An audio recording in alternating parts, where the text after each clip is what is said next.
as always. Welcome everybody to this session of the afternoon of the Swiss Symposium on Blockchain Research. The first presentation is by Professor Roger Wattenhofer from the ETH Zurich. He's full professor on distributed computing. He hosts the Distributed Computing Research Group. And his research lay on a variety of algorithmic and system aspects of computer science and information technology, in particular with specific emphasis on distributed systems. Actually, he's also the author of the book Blockchain Science, Distributed Ledger Technology. So he's going to talk today about, does a blockchain need altruism? Thank you very much, Roger, for coming today. Great. Great to be here. First time at the University of Zurich, I think, for myself, even though being in Zurich for such a long time.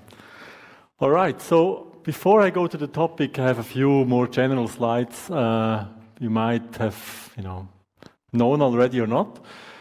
So at some point I thought about what are the ingredients of blockchains, and this is the computer science view of it. And in computer science you would say maybe distributed systems and cryptography are the main ingredients of a blockchain, technically speaking, so to speak.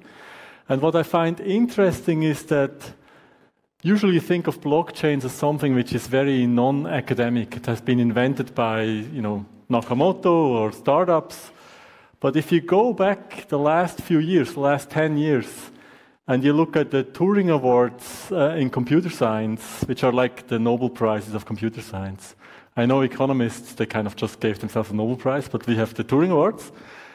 Then it's kind of surprising that quite a few Turing Awards are in these two areas. Like I would say almost half of them are either in cryptography or in distributed systems. So in some sense it's also an academic topic and always has been an academic topic. Good. So what are my favorite topics when I talk about blockchain? Usually I talk about consensus. This is this part, everybody knows this, n larger than 3f now. Where you want to know how can a bunch of nodes together figure out consensus. There's many open problems in this area, I should say, from a research point of view. For instance, it's not known really how Byzantine, really bad malicious participants can reach consensus in an asynchronous system. We don't know this very well until this date. Everything we know is sort of synchronous, and we would like to know asynchronous consensus as well. So we don't really know that. And the other thing that I usually do research in is what we call layer 2. So that's the idea that you just use the blockchain as a base layer, and then you have this higher layer where you send transactions around. And we've wrote a very early paper on layer 2, and that's, I would say, most of the research we do these days. We look at how does this work in an also asynchronous way, or maybe in a way where some people sometimes are not online. And a keyword here would be watchtowers, if you heard of that. So that's the two things we do these days, mostly. And then I have this one last slide, and then I go to the topic.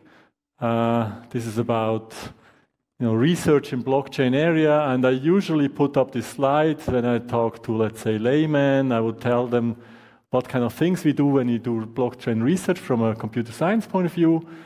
So we want to have a persistent system and a system where everybody can participate, fault tolerant. And Bitcoin, you can see it kind of in this picture, is very good in all of these things. But then there's the other side. We want to have high throughput, high speed, in terms of how fast transactions are actually acknowledged by the system, and low energy, and then Bitcoin is really terrible in all these things. So the question is a bit, how can we get the right part right as well? So that's just to give you a little bit of an overview of what we're doing, since I'm the only guy from ETH speaking, I think, today, so let's do that. All right, so this talk I talk about permissionless blockchains, okay? And this is in contrast to what I usually say. I usually have this slide here which says permissionless blockchains are not important. Okay, so that's what the slide. That's one of the messages of this slide. So people often ask, "Do you need a blockchain?" And the answer is usually no, unless you have multiple participants which all want to access the blockchain concurrently. So if you don't have multiple participants, but you have one company which owns the blockchain, then the answer is no. You take the topmost right arrow and you go directly to a database, okay? Only if you have multiple participants which kind of trust each other but not fully, then you might consider using a blockchain. And then the question is, are the participants known? Is it kind of a closed system or more like an open system for everybody, which we don't know yet what the users are? And if the participants are known, and I would say in most cases they are known, then you have a permission blockchain. And in very few applications, like cryptocurrencies maybe, then you have a permissionless blockchain. So even though this topic is so unimportant, I'm going to talk about the rest of the talk about this, so to speak. Oh, excuse for that comment. So we have, let's say, miners. Okay, let's look at typical proof-of-work blockchain, something like Bitcoin, okay? And the question is, do we trust those miners? The people who find and validate the blocks. So when I think of miner, I think of this a little bit, right? I think of, there's some good guys, there's some bad guys, and some maybe are downright ugly in a technical sense, okay? And we trust the blockchain even though these guys are running the blockchain, okay? So the question is, why do we do this? And can we do something about it? So in distributed systems, this is my area, we have a lot of ways to model participants. So typical models would be altruistic participants. Those are the guys who want the best for the system, okay? This is the classic model. Everybody behaves and they do what is best for the system. Then there's the rational guys. They behave also sort of, but if they can make $1, they would make that $1, okay? So they would be in some sense selfish. They try to optimize their revenue.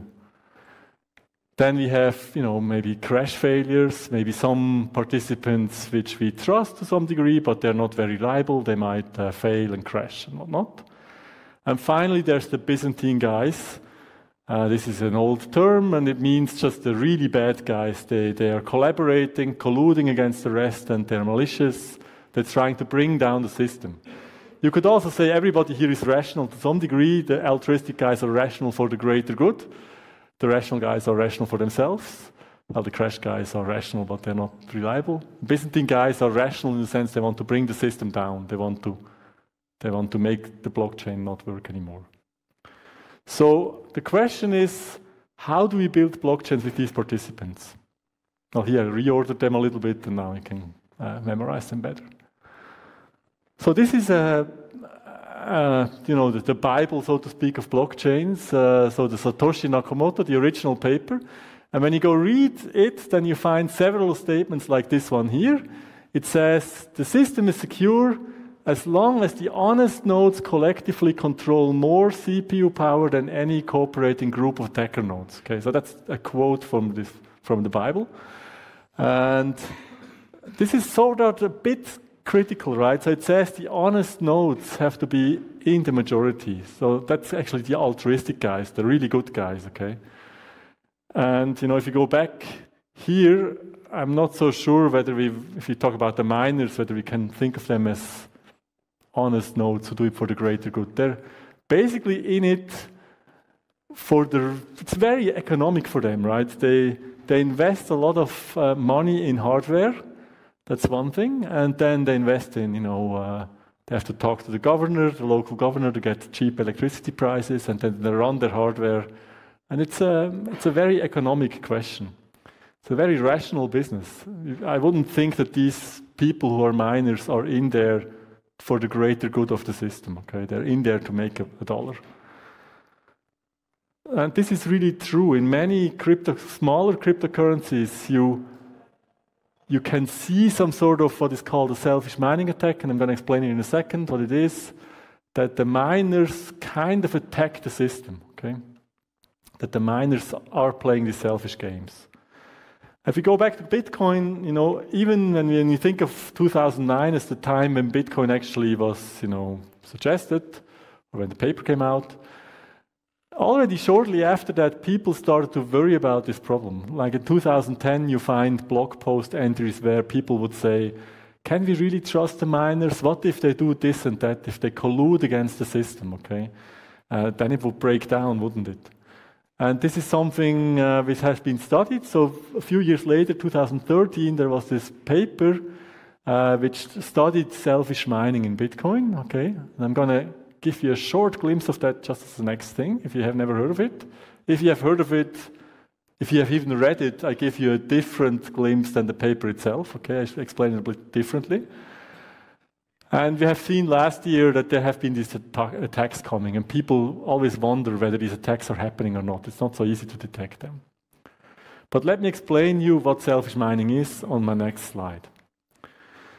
So what we have is we have a blockchain, and it starts somewhere on the left, and this is the last block which was attached to the blockchain.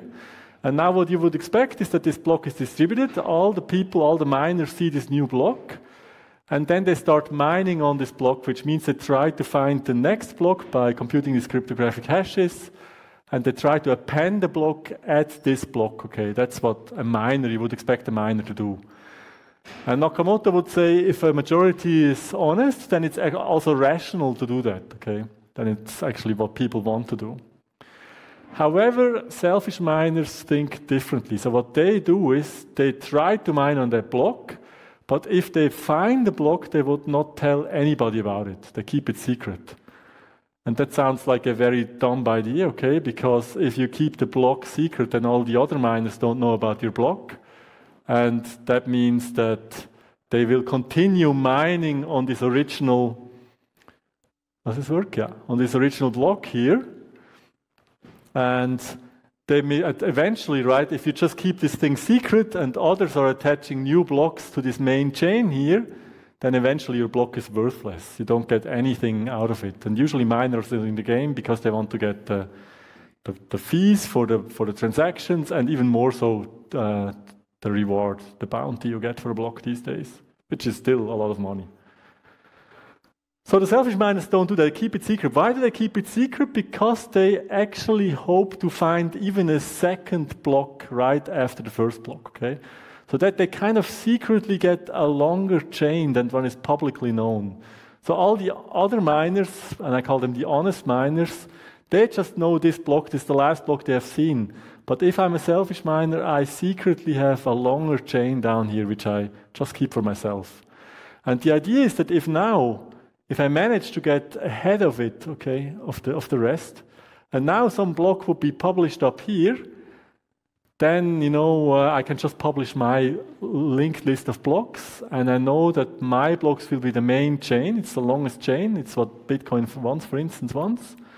And as such, all the others would have mined on an outdated state of the chain, and their mining was in some sense useless, okay? They tried to attach a block here, but I already know that the longest chain is down here, so all the work that the others invest is useless. And I, on the other hand, make useful work. And if I have a lot of mining power, that makes a lot of sense immediately, right? If you think about it, if I have a majority of mining power in the system, let's say I have more than 50%, then of course this makes a lot of sense to do it like that. Then you just keep mining on your chain, and whenever the other guys find a block, you just also publish a block or two blocks that you always ahead, okay? Is this clear? Okay. So some of you have, of course, heard this before. So this is kind of the picture from my story. So then now this new block is found, and people start mining there, but then I can just publish my two blocks as a selfish miner, and I'm in the lead, and this block here would be ignored by Bitcoin. And everybody would start mining there. Good. So this has been analyzed by Eyal and Sierer in this paper, as I said before, and here is a simpler analysis. And I'm going to somewhat quickly through this part, okay, because it's not my work and it's mostly there for motivation. Just to convince you it's somewhat simpler, so this was the original algorithm. This means if you are a selfish miner, you should follow this protocol here, okay?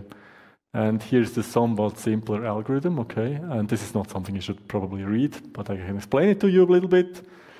So what it says is, you don't even have to read it, I just explain it by words. But if you can read it, is it readable? It's readable, probably.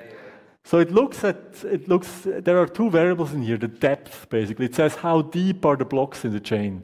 And there's a variable for the depth of the DP, it's called in here. It's the depth for the blocks of the public blockchain that everybody sees. And then there's the depth DS, the secret depth, okay, how further down I am. And it's the difference of those two things which kind of dictate how I would behave, okay, that's the idea here. You would say, if the public blockchain makes progress and I have not even mined the block, then I would just, say, well, I also mine on the next block that I see publicly, okay? So that's the first case. Maybe I have pictures for that. So if this happens, okay, then as a selfish miner, I just continue mining on that block. That's the next thing to do. Second case is if I'm one ahead, okay, and then the public chain, and then I'm two ahead even, and now the public chain makes a block, then I immediately would reveal both my blocks. And that's also true if I had, more than 2 blocks. If I'm more than 2 blocks ahead, let's say if I'm 5 blocks ahead, and then the other guys reveal a block. Essentially, I wait until I'm just 1 more block ahead, like this here, and then I reveal everything I got. Okay, so that's what you do towards the end. Yes. Why would I immediately publish my block if somebody else appended one? Can't I wait a year and then show my longest chain?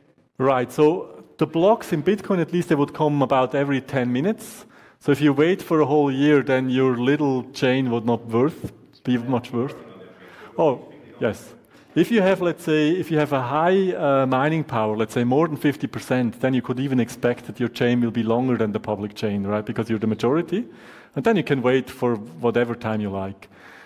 The interesting thing here is this also works if you have less than 50%. So you can even think of having something like 10% of the mining power, and even there are cases where it would make sense to keep your block secret for some time. But if you wait too long, and the public chain goes ahead even more, then at some point, your work will be lost. So you wouldn't really want to risk that. So at least in this original paper, they would argue that if you were 2 ahead and now the public one finds a block and you're only 1 ahead, you should immediately release. It's a bit questionable, okay? And people have actually improved a little bit on that. You can make like 0.01 something better, but basically this is a reasonable, simple strategy, okay? And in fact, the last case is, this case I was the selfish miner was 1 ahead, and then the other guys find a block.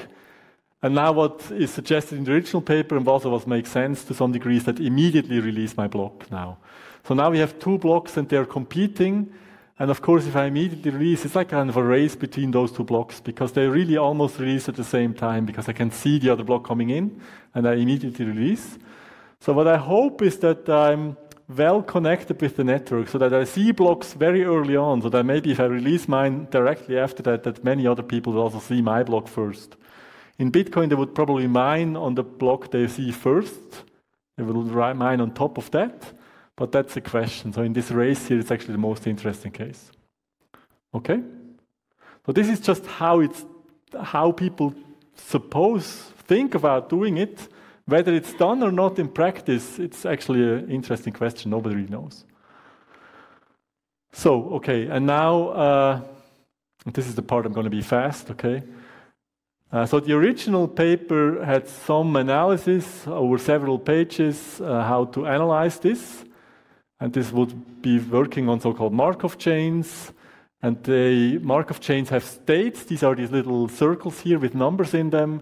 And the numbers basically tell you how far is the selfish miner ahead, how many blocks is it deeper. And then you can look at the different cases and what you do in what case. Okay, that will be the mathematical definition for the strategy, so to speak, and for the analysis. And the way the new algorithm works here is a bit cleaner, okay? It's a bit simpler. It needs a bit less states. It's not much cleaner, but a bit. So, and I'm not going to do the math here, okay? So let's go over that. That's just analysis, if I have a full hour or so, I can do these things, but probably boring. But maybe I should at least show you the last slide. So in the end, one can come up, doing this analysis for this selfish mining, one can come up with this formula there. If you do the math, so to speak, then this thing comes out, and that tells you, and there's two parameters in there, two Greek letters. One is alpha. Alpha is how much mining power do I have? How much mining power does the selfish miner have compared to the rest? And there's also a gamma, which is a less important term in here, which basically says how fast do I see the blocks, okay, of other people, and how fast can I have send blocks? How well am I connected with the network? And now you can see here that maybe that's interesting. So let's say if I have a third of the mining power and I'm somehow badly connected to the network, that's this gamma equal to 0. That means if 2 blocks are released at the same time, the good guys are always, the honest miners are always appending on the honest block and not on my block, okay? But it says break even at that, so already with a third of the mining power it works, okay? And if I have about, I'm reasonably well connected to the network, then the break-even point is at 1/4 of the mining power, of the total mining power. You can make, in expectation, you can make money by following this selfish mining. And in the extreme case, if I have good control over the network, if I'm Google, so to speak, I'm well connected to the network, the Google of Bitcoin, not the real Google, then break-even point is already at very little mining power. So you can play this trick and it works out very quickly, which is really surprising. Good. So that was the long introduction to my actual talk. So the actual talk is, can we actually build a blockchain, or the second question of my talk, and also call it like that. Can we build a blockchain that doesn't suffer from problems like this? Okay, this is just one example. That people could be selfish, and with that they can make more money, and then they don't really follow the protocol anymore. So we want a blockchain which does not have this problem, right? It's kind of mechanism design. You build a protocol such that nobody would not follow what you want them to do. And other people have tried this. So this is something which is at least in game theory / computer science. Okay, there's also game theory / economics, and they're related, but they're not quite the same. But people have tried this before. So there's something called fruit chains. So their solution to the problem was as follows. They did the following thing. They said, when we mine, we don't mine blocks directly, but we mine fruit. Okay, they call them fruit. But you can think of fruit as if there's like blocks. Okay, little transactions are in the fruit. And then the blocks themselves later on would include the fruit. Okay, would kind of include these mini blocks which include the transactions. Okay, so that's the idea of fruit chains. And they would argue in their paper that fruit chains is altruistic, that there's no reason to do selfish mining, for instance, okay? And indeed, the idea is kind of, if you have such a fork, you have some blockchain which comes from the left, and then there's some fruit in this block, and then there's the honest miners which continue to put some fruit, including transactions in the block, and the fruit have been mined before, so I also have to do proof of work for the fruit. And then I come as a rational miner and I just append a longer chain to get the money for the transactions, for the fees and whatnot. But it's not a huge deal because the fruit have already been mined. That if it turns out that, let's say, this pair here is not part of the main chain anymore and only the main chain counts here as well, then the fruit is already mined. I can just make a new block and attach the fruit which are now, not in the main chain anymore. I just attach in a new block. So the idea of fruit chains is that mining a fruit is expensive, but mining a block is very cheap. Okay, so that's the idea here. And you could argue that this goes like half the way where we want to be. But unfortunately not really, because if you really analyze the protocol, then you would say, so why should people even put these blocks down? Because the reward really is in the fruit now. The people who mine the fruit get the reward and not the people who mine the blocks, like in Bitcoin. And now why would such a guy do this in the first place, right? So fruit chain would say, well, some people have to do some extra work and then others get paid because they may found fruit, but But a truly rational person would say, well, screw it, why should I do that for you, right? I mean, I include my own fruit, okay, and only my own fruit, and all the others I don't care. So really, what we really want is that it should be rational to be honest, or honest people are also rational. It should be exactly equal. Good, so this is a joint work with one of my PhD students. I chose this talk for here because it kind of has at least a connection to economy, I would say, and it's kind of a mixed audience here. All right. So, let's quickly think about it. How do we build a blockchain which is truly altruistic? And the idea is that simple chains are too simple. And I should say I mostly give you the motivation for the work, and I don't give you so much of how it actually works. If we just have a simple blockchain, a Bitcoin blockchain, we basically always have these possibilities that we have two blocks which are attached to the same block which have some kind of fork, okay? So it can always happen, okay? There's nothing about this. And if you have rewards for these blocks, then some guy gets a reward for this block and some guy gets a reward for this block. And then you already have lots of rational thoughts, right? So if you found a block, if you're a friend of the guy who found this block, why would you attach a block here? So you start to think rationally, you start to make, have unhealthy thoughts, so to speak. So we don't want that, okay? So we don't want that people have to think what would be better for them, where do they make more money? That's already not good. Because the guy who made the block up there will not get a reward eventually. So it's better to expose competition, okay? So if we have competition of two blocks, if two blocks kind of race, and the question is which block will be the true block, then the real answer should be both, okay? And this exists, this idea that there's blockchains, so-called tag-based blockchains, where you have blockchains which are just not a chain, but they're kind of, they can fork out and then they get together again later, okay? And to build a rational blockchain, we have to do this, okay? There's no way around it, because if we have competition, then we are in trouble. So how does it work? And this is the idea. So when you have a new block, okay, if you find a new block, if you mine a new block in our rational blockchain, you always attach this block to all previous blocks which don't yet have a child, okay? And in this case, it's those two blocks. If a block is already referred to by another block, you don't have to worry about it. But there might be some blocks dangling around, the last added blocks, and you always add your block there. And what we have to show, of course, is that this is a rational thing to do. Now, I just postulated to you that we do this, okay? But it should be rational to do this, okay? The honest rational, or the rational miners want to do this. So, and I would have to convince you why. There's only one type of reference for us. So if I have a new block, and you see here you have 3 dangling blocks in this blockchain, or even block tag maybe better, then I would refer to all of them, and there's no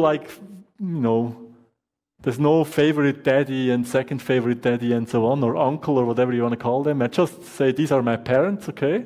3 in this case, and that's that, okay?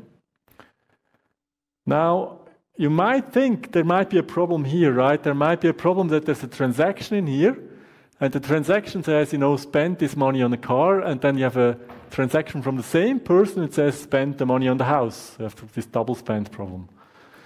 So we have to order the transactions inside the blocks. Now, inside the blocks, this is easy because there's a natural order of the blocks of the transactions inside the block. But we also have to order the blocks themselves so that we know which transaction happened before which other transaction. We have to have a total order, even though it's a tag. It's very important. And and we can do this. Okay, so that's the claim here. Other people have done this before, so this is part we have stolen from other people. So even though you don't say which is your true parent, we would usually think of the chain which is the heaviest, which kind of the parent block, so to speak, which is in the chain which is the heaviest previous chain.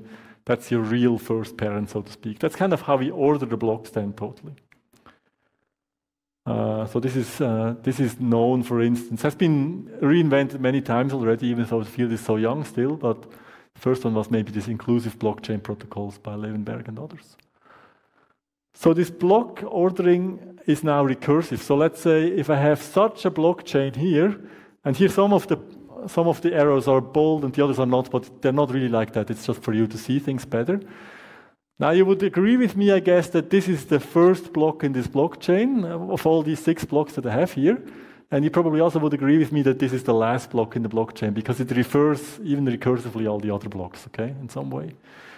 And now it's a bit less clear what is the order. And now the idea is that you look at the 2 previous blocks of this block, and one of them is heavier and the other one is lighter, okay? And clearly this is heavier because it includes all this stuff, and the one up there is lighter. And we always have the heaviest first, okay? So the guy up there will be block number 5 in this order because it's the lighter path, so to speak.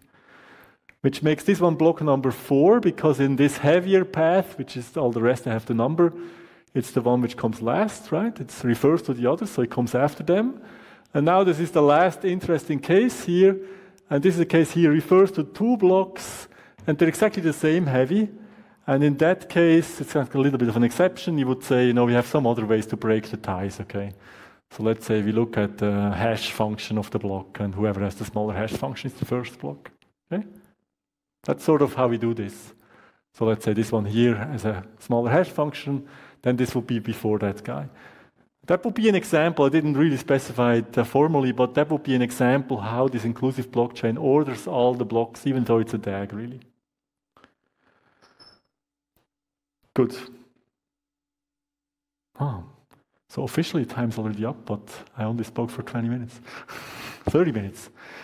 Okay. No, just, I'm wrapping up, so I think I can make some time here. So the question is now, of course, why should miners do that? And the actual part which is interesting here is because we put block rewards in which make sense, okay? Unlike Bitcoin, where every block gets the same number of Bitcoins as a reward, as a bounty, we kind of make sure that we have the right block rewards. And this part is the complicated part. This is where we had to think. Basically, when we look at such a DAG, and these are like the light arrows here in the DAG with the blocks, then you can see there could be all sorts of blocks which are somewhat concurrent with each other, because neither, for these 2 first blocks here, neither this guy refers to that guy, nor vice versa. Same for this block and that block. They are somewhat concurrent, right, because they don't refer to each other. Whereas, for instance, this block and this block here, they are not concurrent, okay, because you can go from this block through references to this block. So there, the order is already clear. So, but we have these rewards, and we look at these concurrencies. We look at blocks which are basically could have content which might contradict. And if you have just a chain, then you would say the reward for all these blocks is always, let's say, 1. Okay, that's the standard reward we have here. If there's a simple chain, it's just a reward of 1. If we have more blocks here, reward of 1. If we have concurrent blocks, if all of a sudden you have a fork here, could happen, then these blocks will be punished. The reward will be lower for everybody, so to speak. That's how you have to set things up, okay? So we have to give them less rewards. And these are just numbers, but which are not necessarily the right numbers. Even if you have something like this, if you think about just 2 blocks, if you just think about any 2 blocks in our block tag, there's 2 possibilities. Either one of them points to the other one in some recursive way, or they might be somewhat concurrent. So this is the concurrent case here. There's no pointers between them. They get some rewards. And there's the case where one points to the other, either directly or through other blocks. And you can see, what you see here is that both of them will get a higher reward if this happens. So this is just as a motivation. This is incentivizing the nodes who create blocks, the miners who create blocks, to refer to as many blocks as possible, because it's good for everybody, okay? They get a high reward. The guy who refers gets a high reward. This guy also gets a high reward, which is also good, because then it doesn't keep the block secret. It really tells other people about its block so that they can refer to it. So that's kind of a second insight here. And then we have a solution, which is complicated. And I just explain it by example. That's the last thing I do. So in this case here, if you have the simplest case of a fork, then, you know, they don't get a reward of 1 now. I changed the notation here. So this is a penalty of 1.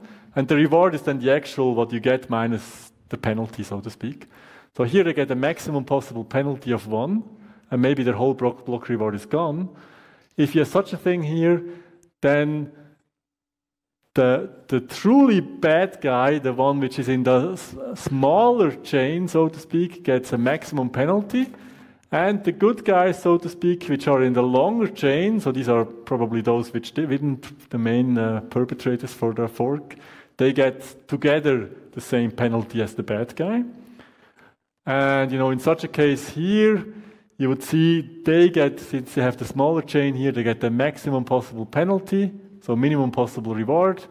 And these guys get the same penalty together in the sum as those guys up there. And if we add a block here, then there's no penalty so far, but as soon as we have this again, then we have to compute the penalties again in some intricate way. Okay, let's, you're already standing. No, that's good. So let me not do this. I didn't want to do this anyway. Just one maybe last remark about transaction fees. So in the future, block rewards for these kind of permissionless blockchains will not be the minor thing. The major thing will probably be the transaction fees you get by mining blocks.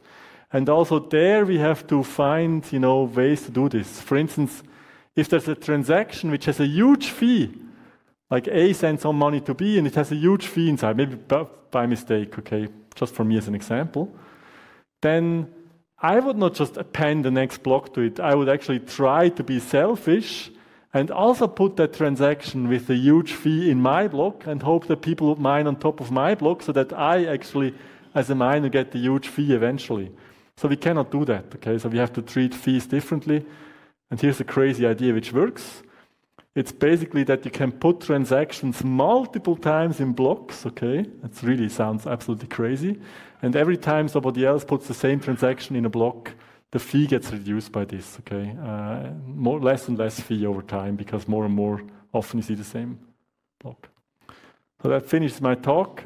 Maybe all we managed to do is kind of, with a lot of work, I should say, to cross out one word in the Bible and replace it with another word, so to speak. All right, yeah, that's it. Thank you very much, Roger.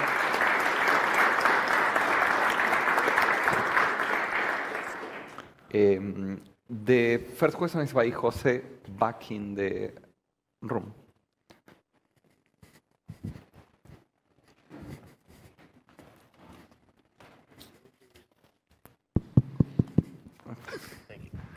Thank you. Thank you very much for the very, very interesting presentation. Oh.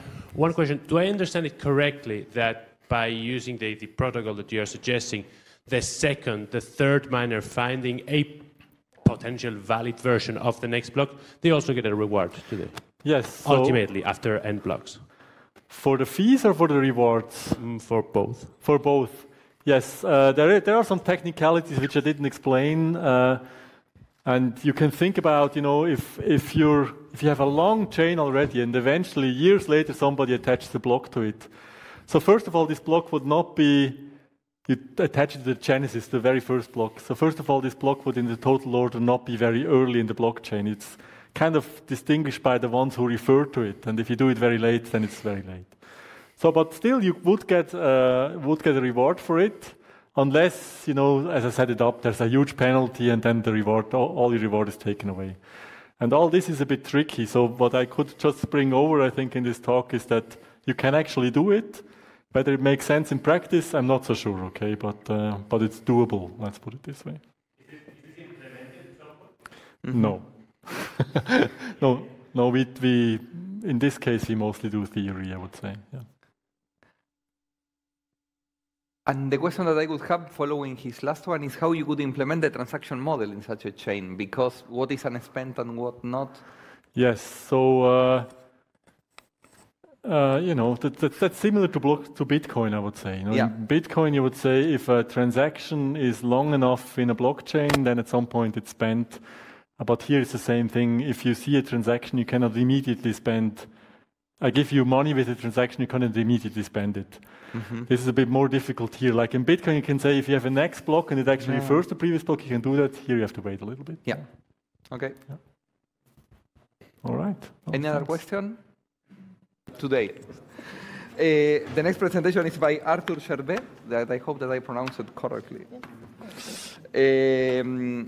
Arthur is a lecturer, so assistant professor on system security and a privacy group at the Imperial College in London, but he also holds an affiliation as lecturer at the Hochschule Luzern nearby. The research focus that he has is on designing usable software that securely interacts with networks and hardware, connecting the real world with blockchains, and the design of practical and scalable blockchain platforms.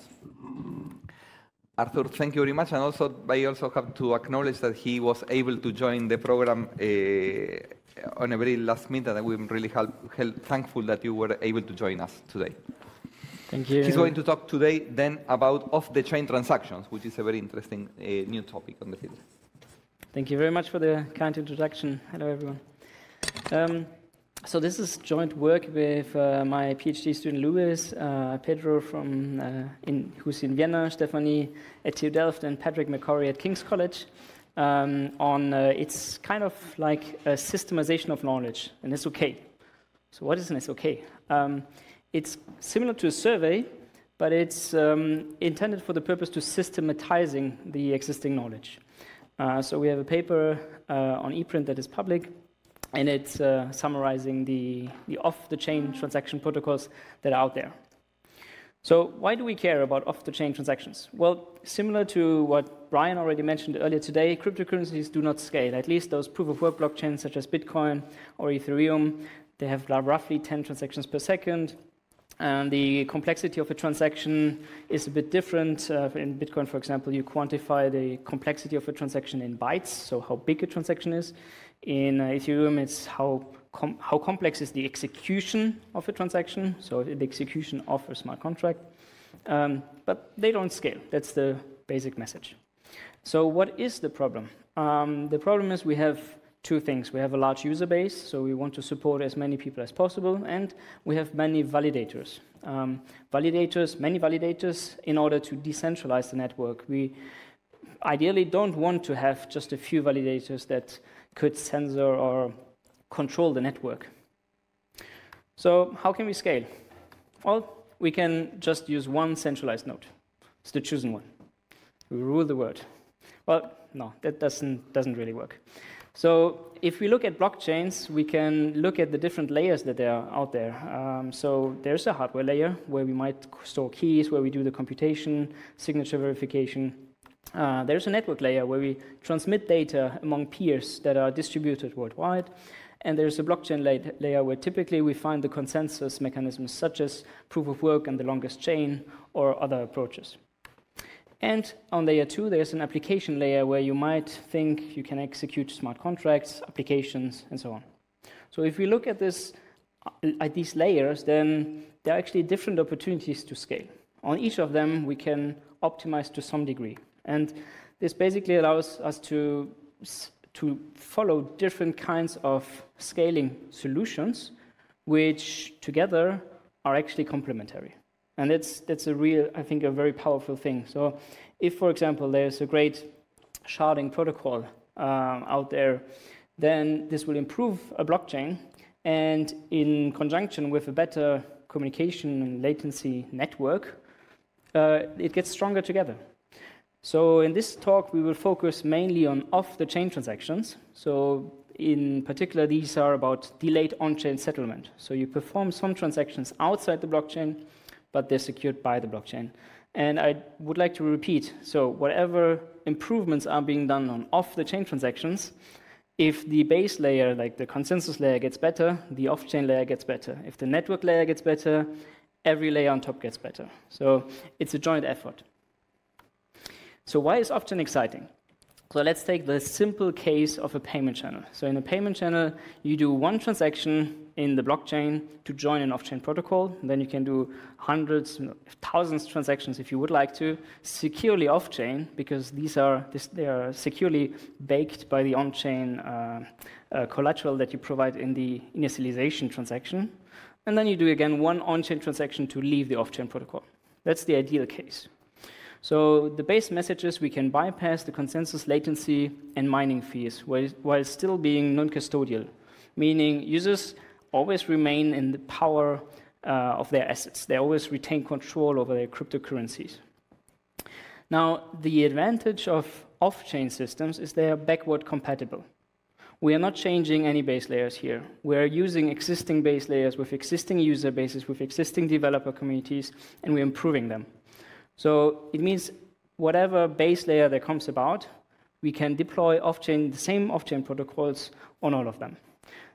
That's with a little star. So Bitcoin in particular makes our life more difficult as it doesn't support general smart contracts. But in a sense, off-chain protocols are typically backward compatible. So which off-chain solutions exist out there? So there are two broad categories that we classify in the SOK. There are channel networks and commit chains. So let's first go into channel networks. So a payment channel is, if you look at the time axis here, and we have two parties, and that's the blockchain. So in the blockchain, we set up the channel with one transaction. So for example, the peer here can send one transaction to the other peer, can send up to 1 coin to the other peer. The right peer has no coins deposited, so from the start, it cannot send any coins to the other peer. So let's say there's a transaction of 0.05 coins, and this is done off-chain. There's no fingerprint on the blockchain, but the off-chain state here is updated mutually among these two entities. So it's kind of a private ledger that's not yet broadcast, so nobody knows about this besides those two.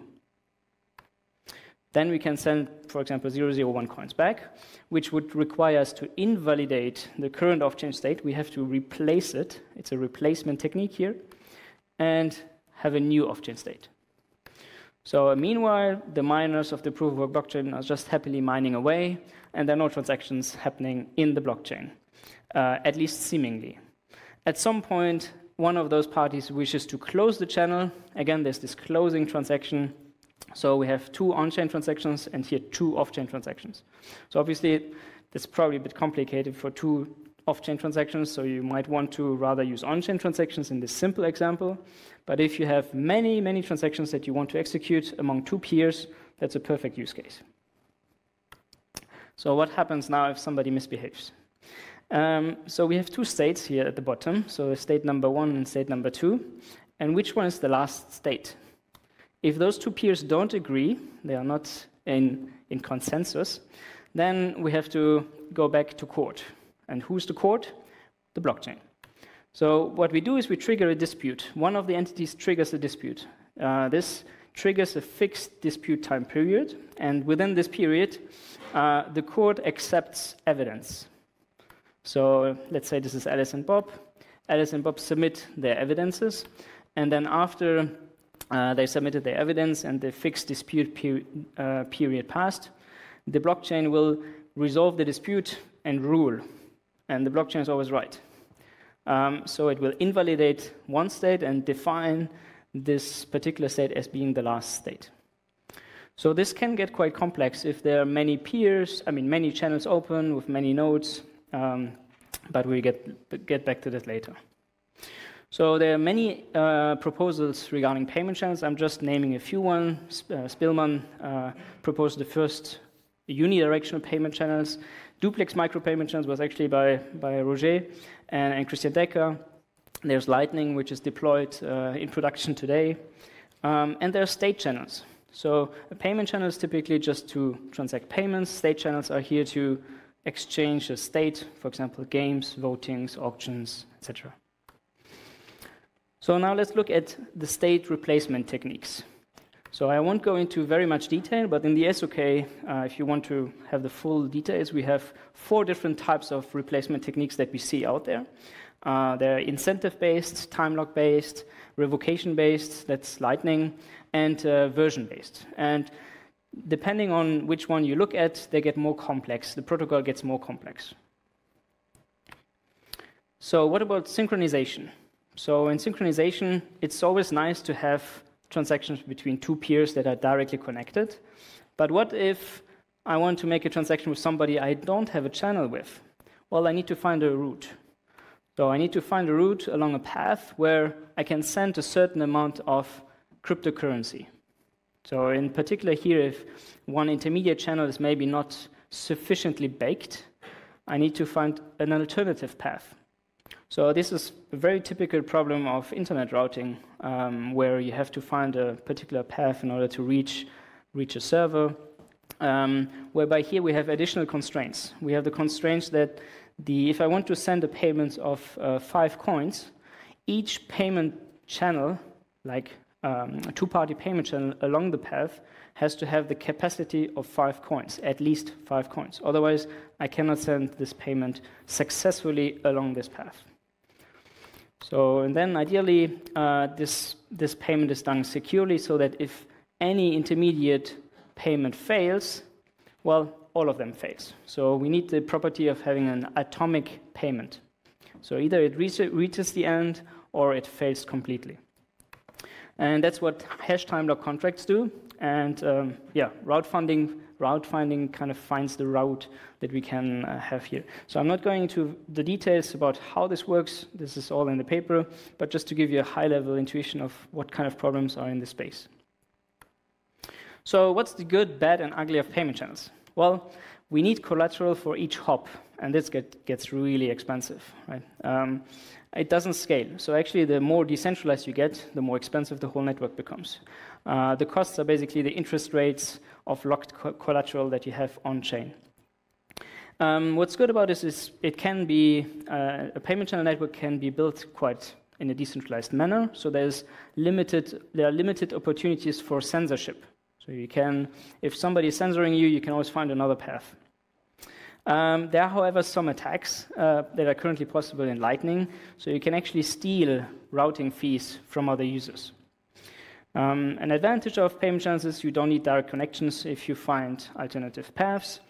And a disadvantage is that if you do you need to do an on-chain channel establishment to onboard a new user. So to onboard 1 million users, you need 1 million on-chain transactions. That can get very quickly very expensive. But payment channels for a specific use case, for example, a two-party case, they can be very efficient.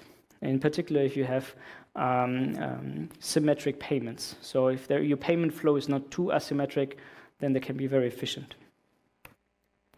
So guess what network this is? Or rather was. Any idea?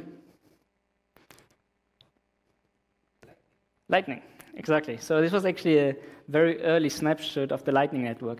Is there anything that, in particular, that you discover here or that attracts your attention? Exactly. So they're centralized hops, or we call them payment channel hubs. They're non-custodial, so they don't control your funds. That's why they cannot steal your money, but they're centralized, so they can censor transactions. And theory, so a paper by Roger, and practice, so Lightning, suggests actually that star-like topologies are the most efficient for a network.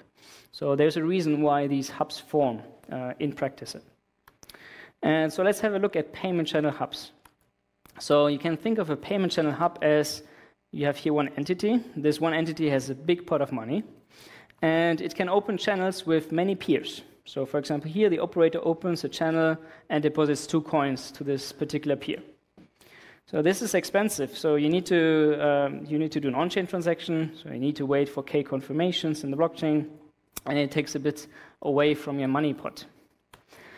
So the more user you have, the more money you need, right? The more coins you kind of need to reserve for this particular user. Let's look a bit more into detail here. So, for example, the topmost node here, it can only send 1 coin, right? There's only 1 coin that it can send to another user.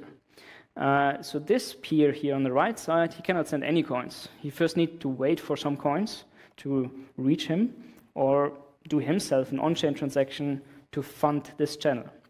So there are quite some usability limitations. It seems very rigid. And the operator in the middle, he needs to be very strong in anticipating who will pay whom in order to allocate the channels and to allocate balances at the right time. So payment channels hubs are great for instant finality. So when you do a payment, it's final, right? Because it's backed 100% on-chain. But they're really expensive to run. So can we do better with eventual finality? Meaning, if we're maybe okay with waiting a bit. So that's where commit chains come about. So a commit chain can be seen as, so you still have the blockchain, can be seen as a centralized but non-custodial operator, where you have a certain set of peers, and this operator commits in regular time period a constant size checkpoint on-chain. So instead of having this open, then living, then closing phase in channels, you have like an ongoing phase. You look like at periodic checkpoints, so you have these off-chain transactions, and at periodic checkpoints, you commit them on-chain, right? Every X blocks. So we call this a round, and this means that you have to, the clients, they have to inspect those particular checkpoints. Do they represent reality? Is this actually what happens, right? So clients need to be online every time such a checkpoint is there in order to verify it. So in Lightning, clients have to be online, or in payment channels, clients have to be online all the time. And here, they need to be online every time there's a new checkpoint and verify whether this is correct and consistent. So what about eventual finality? Why is this not instant? Well, you need to wait that the checkpoint is not contested. There's a dispute period, and if during this dispute period there's no challenge, then it's considered to be accepted. That's why eventually final. So there can be rollbacks to the previous checkpoint. The advantage is there's no big money pot, no collateral that the operator needs to provide. So anybody could run such a system. But the drawback is the recipient should wait. One big advantage of commit chains is that the recipient of a transaction can be offline, can be securely offline. This is not something that you can do in payment channels. In payment channels, the counterparty always needs to sign off your transactions. In order to sign off, it needs to have access to its private keys, it needs to be online. Here, we can do transactions while the recipient is actually offline, going very close to the usability guarantees of on-chain transactions, where you don't care if somebody in Bitcoin is online or not, right? You're just sending to this particular address. So can we do better? Can we do instant finality on commit chains? Yes, it's possible. So the operator here can still have a big pot of money and allocate collateral to two particular peers. So it's, again, per recipient. It's allocated per recipient. But it's just for a particular insurance period. It's not for forever. So there's this time period that needs to be insured. And the collateral can be reused each round as well. So once a new checkpoint comes in, then you can reuse the collateral that's still being allocated here. It's kind of a free refill. And if the collateral is big enough, then a transaction can be accepted instantly. The complexity of allocating this collateral is a constant size. So in a payment channel, it's O(n), n being the number of channels. In a commit chain, it's O(1). So last but not least, we can join a commit chain without an on-chain transaction. So if a particular peer wants to join a commit chain, he just needs to send a message to the operator and can then already receive a transaction upon receiving a signature, a confirmation by the operator. This is CO2 friendly, no gas costs. Yeah. So there are two types of commit chains that we look into in the SOK. There's no-cust and there's Plasma. And so no-cust, the big difference between them is that no-cust represents the balances as, the state as the user balances, whereby Plasma Cash is a UTXO-based model, or rather each coin has a serial number. So in order to go offline, you need to deposit a coin, and that's a coin that you can use off-chain, but you cannot split it, and you cannot merge it with other coins. Whereby in Nocast, you can merge and split coins as much as you like. You have a bit more flexibility here. In Nocast, you have slower delayed finality, because the round times are typically a bit bigger, while in Plasma Cash, they can be much faster. Nocast allows very lightweight clients, so you can, for 100 transactions, you need roughly 50 kilobytes of data per day on a constant size of 50 kilobytes of data on your mobile phone. So it allows very secure, lightweight clients. And in Plasma, so these coins, you need to have the whole history of a coin, which grows with time. So this doesn't scale properly at the moment. Plasma doesn't support instant finality, and Nocast does. So these are just some details on the different protocols. And you might say, wait, but there's a centralized operator. I don't like centralization. That's true. It's centralized, but it's untrusted and non-custodial. So it's not like the operator can steal coins, double spend coins, or mint new coins. That's not possible. But the operator can censor transactions. And if the operator would do so, we expect that clients would just go to another operator that does not censor transactions, because the operator cannot force anybody to stay in the chain. Anybody can always leave such a network. And I think here there's a good opportunity for future work to build such a commit chain with a multi-operator approach. So you have multiple different operators that maybe go in turns, such that if one misbehaves, well, there's still the others that help. So what's the good, bad, and ugly of commit chains? Well, the good, and compared to payment channels, is that the recipient can all be offline. And we all like being offline from time to time and still receive transactions and payments. We have a centralized operator and that can censor transactions. That's not great. But we do have instant and free onboarding. So there's no on-chain transaction. 1 million users can be onboarded at no cost.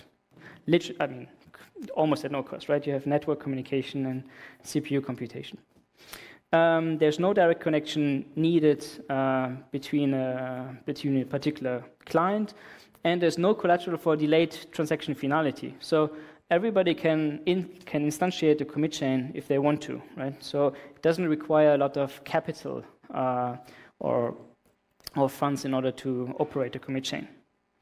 Commit chains still have a problem of data availability. So a client needs to come online once every round in order to verify it has all the data it needs to secure its balance, to remain custodian of its own wallet. But that's just the nature of off-chain protocols. If you don't have your data, you cannot exit. So what are the applications? Well, besides simple payments, in particular, you can also do swaps. So atomic swaps between two users. And what I personally would be very excited about would be to see decentralized exchanges on commit chains that settle on a commit chain. So I know that some exchanges such as Likke in Zurich, they tried to build a payment hub and to build an exchange on top of this. But they said the collateral requirements are just too important. So they stopped these operations.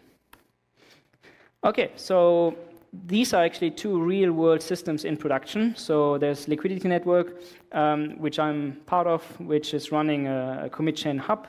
And there's the huge Lightning Network that we unfortunately don't know too much about how many transactions are going on there. But it seems that there are quite some channels and quite some nodes deployed. Thank you very much. Happy to take your questions.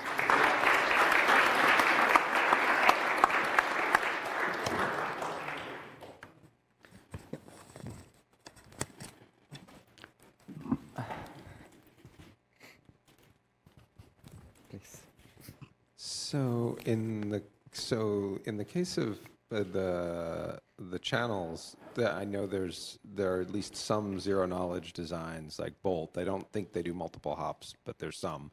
But are there any for commit chains, something with actual privacy? That's a very good question. That's current work. So we're currently working on that. So Nocast and Plasma don't provide any privacy from the operator. But transactions are only shared between sender, recipient, and operator. So that's already an advantage to regular on-chain transactions. However, I don't see why you couldn't use some zero-knowledge proofs in order to hide the transaction recipient, sender, and probably amount from the operator as well.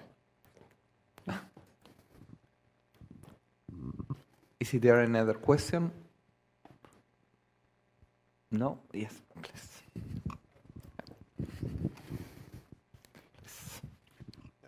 My question is, how is the dispute resolution mechanism supposed to work in practice?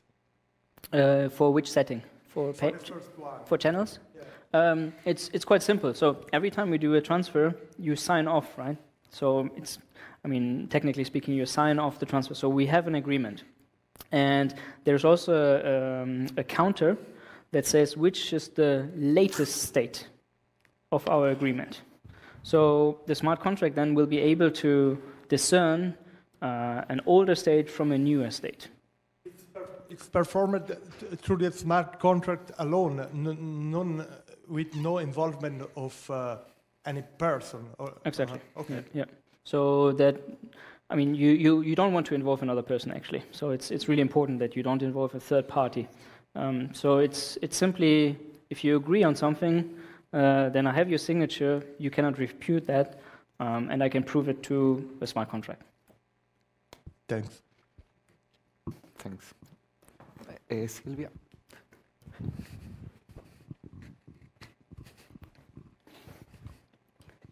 So whatever happens on this channel is not visible to anybody else, right?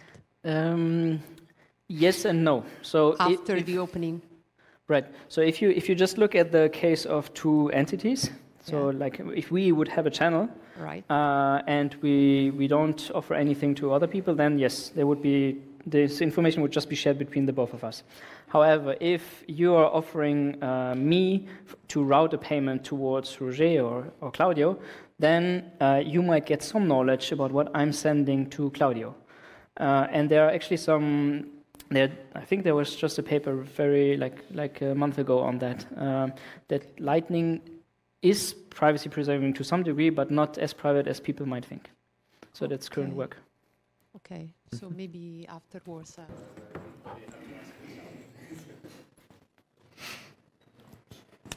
Welcome everybody to the last session of the symposium today. The first speaker is Michael Lustenberger from the ZAW, which is the Hochschule of Canton Zurich. He's going to talk about supply chain challenges with blockchain technologies. Thank you very much, Michael, for accepting participating of this event. Okay, thanks a lot for the invitation. Yes, I'm happy to present our research. But I would also like to present in the first place our university, especially the School of Management and Law, as ZAW has over 8 departments, and I'm sure in every department there's something going on blockchain, but we don't have a full overview as it's quite decentralized. So I know a little bit what's going on in our school, and I will shortly present some projects. And then I will go on with the challenges in supply chains. That's from a theoretical point of view, from a supply chain management perspective, to introduce maybe also why so many talk about that blockchain can be useful in supply chains. That's mainly from a theoretical point of view. I would like to introduce that quickly. Then into our research, we had done 2 case studies last year with 2 enterprises in Switzerland, and we will have a short outlook what we are researching at the moment this year. So, as I said, that's different departments in our School of Management and Law, where I have loyalty schemes which are analyzed, smart government, smart city with blockchain, data security, data ownership, especially with also a qualified electronic signature, as Harald Bertsch is also here in the room, in the Faculty of Law. ICO rating is a study going on, peer-to-peer lending and robo-marketing and so on. And at last but not least, blockchain in supply chain management. We have also an expert group in a national thematic network. It's in the Swiss Alliance for Data-Intensive Services. There are over 10 such networks which are supported by InnoSwiss. and one of it is our expert group, Blockchain in Supply Chain Management. So if you feel that you can contribute to that, get in contact with us. It's mixed from industry and academic members, and as I say, we have quarterly meetings and try to understand what's actually the impact of this technology into the supply chain. So now let's go into our research. As I say, I would like to first highlight the current challenges in supply chain management. We see a lot of problems with visibility and traceability, that you don't know actually where are the products, where are the funds, how are they traced back, how you can get to the provenance, to the origin of goods, of components, of raw material. Then you have problems about automation in intercompany processes, as these are not linked together. You see a problem of no unique truth, that we don't have a clear idea what's actually the truth. There's no data center, one unique truth over the whole supply chain. This mainly also because there's an insufficient exchange of information between all the parties. They don't want, they cannot exchange this information which is actually needed by other parties. And last but not least, we have a huge issue about intermediaries, that some chains are quite complicated because information flow is dispersed. You don't get to the right source, and that's why you need intermediaries to help out in this flow of information. This is all quite related to the digital age. I mean, there are much more challenges for classical material flows, but we don't touch that. We are really focusing on information and information flow. The reason for that can be breakdown at the end by two lacks: the lack of trust and the lack of resources, which are highlighted by these 2 points. That we have a power and information asymmetry in supply chain. So there are this classical principal agent dilemma. So from that, intermediates are mainly profiting. Otherwise, many companies are not willing to share information. I always say, whereas we private persons are quite open with our data, companies are normally not. They're closed down. They don't want to give data away because they take the risk that somebody will use this data against their own benefit. So that's why companies are quite not willing to share information if they don't see a clear benefit for their own.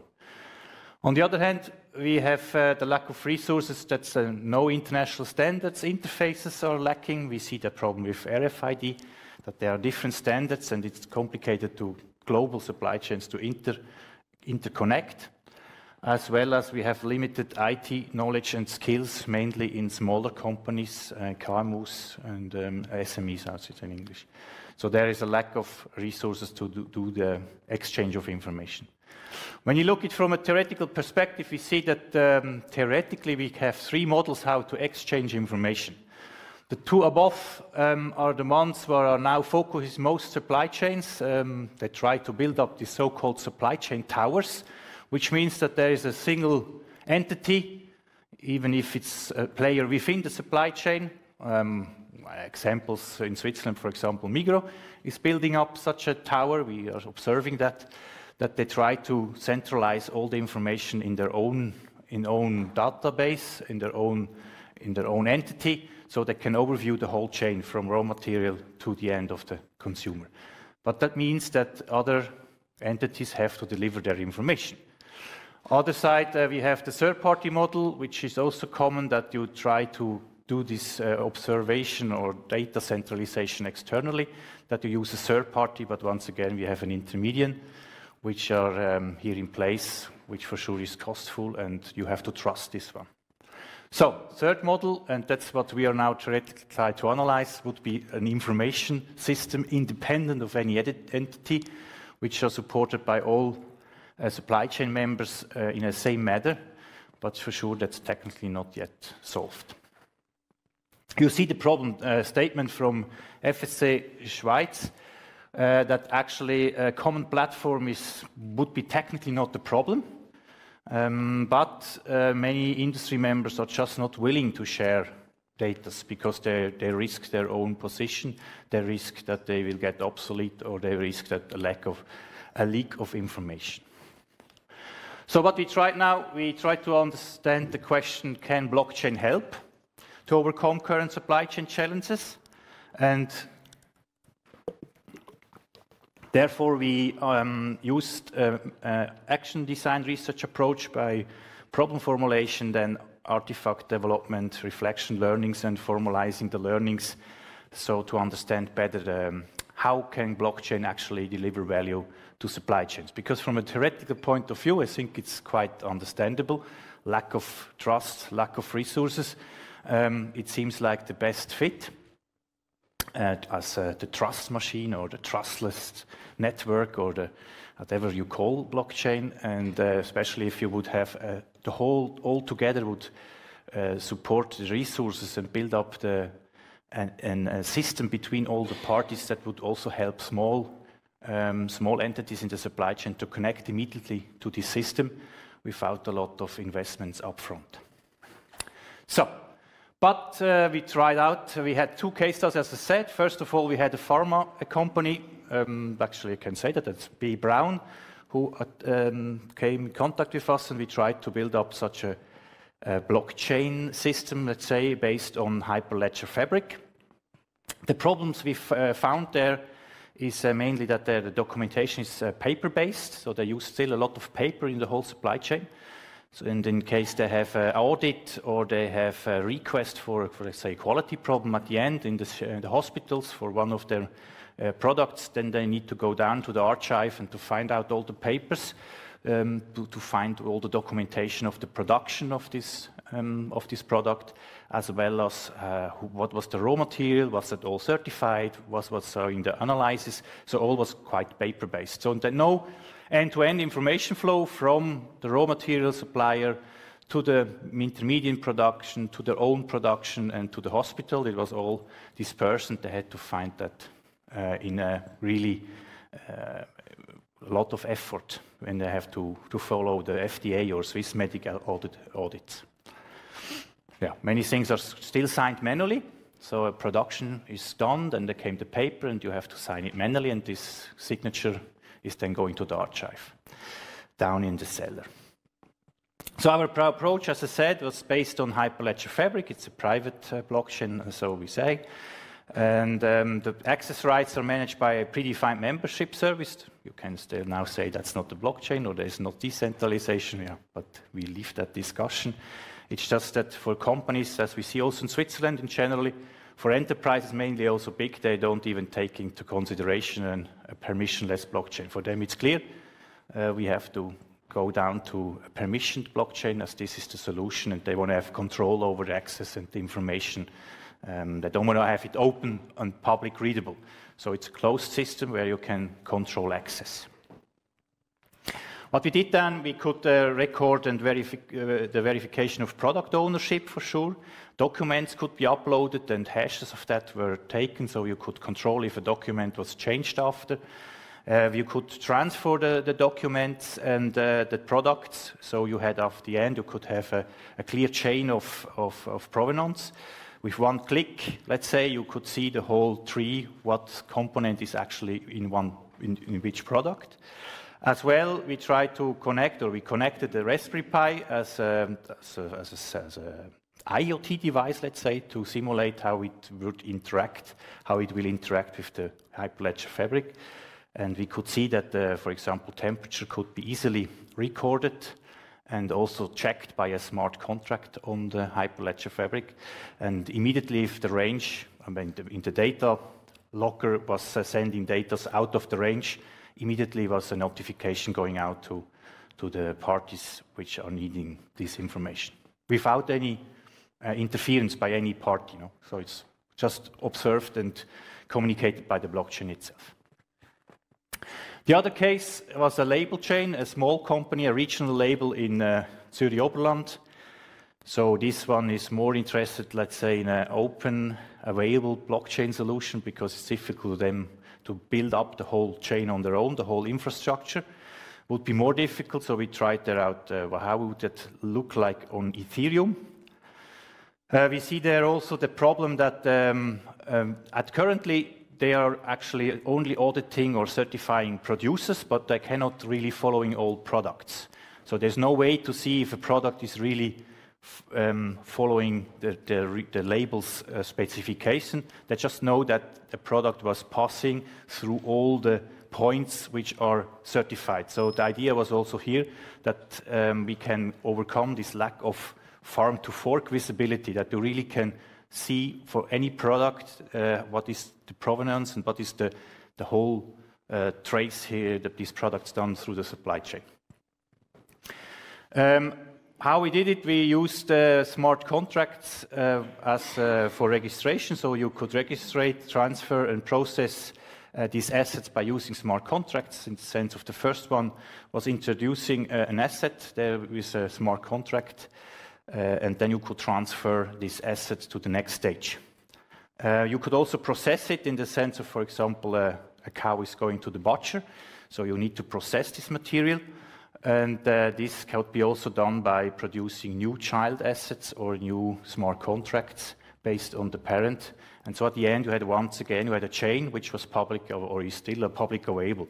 Good thing is, Ethereum is there, the net is there, the network is there, so it's immediately done. You just have to build up the application. You don't have, in comparison to Hyperledger, you don't need to build up the whole infrastructure.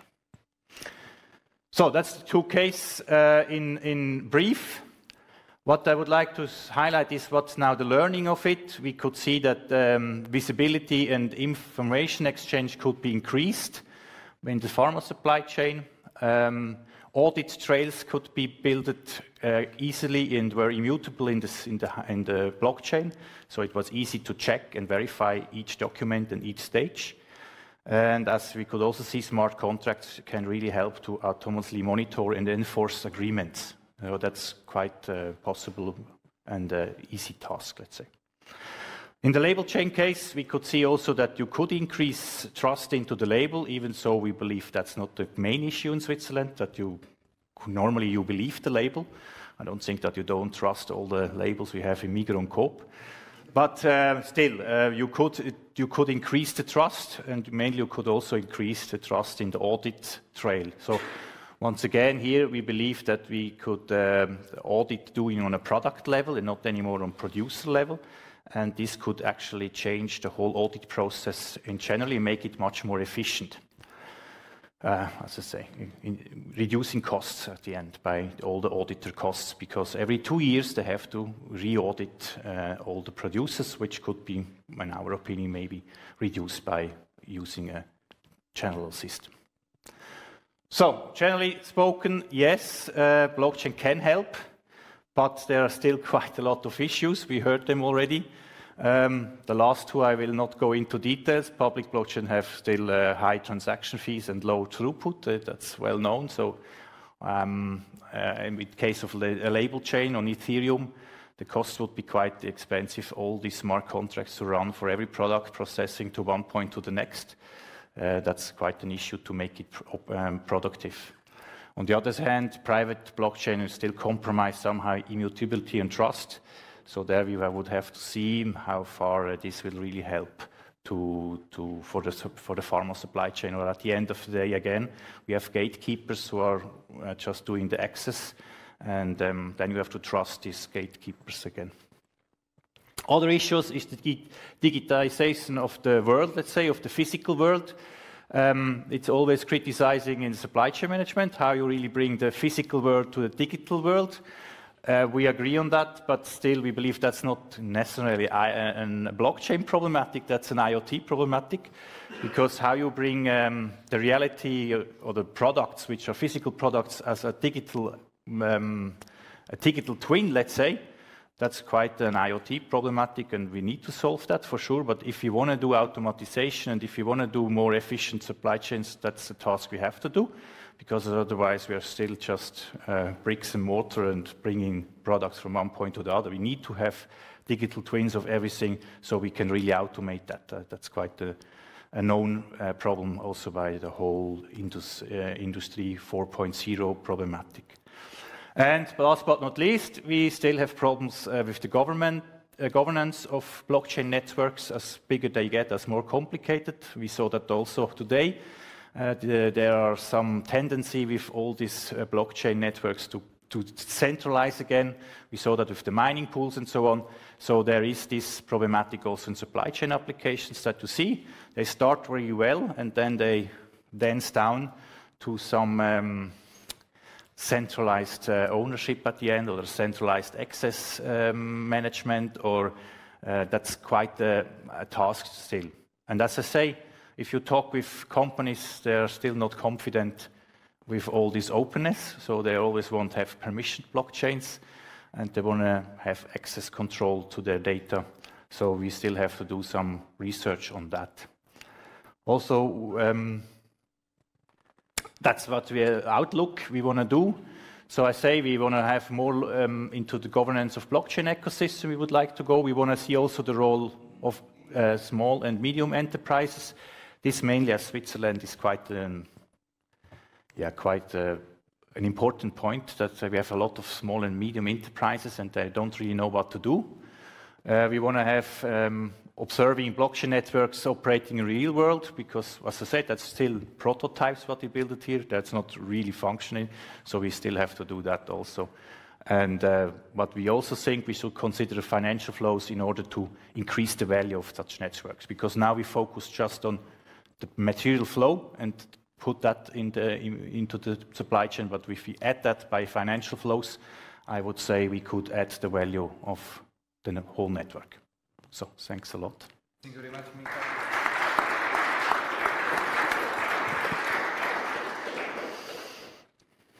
Questions?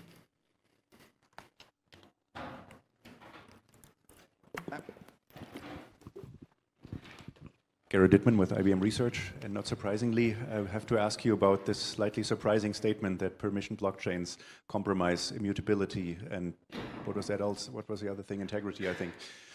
You hinted at that what you had in mind was that some gatekeepers control access to the network. That is, of course, correct. But how does that compromise the integrity of the data and the immutability? Yeah, we would have to look into details, but the point is, if you can also then put out some supply chain partners again from the network. I mean, if you have access control, you can't put them out again.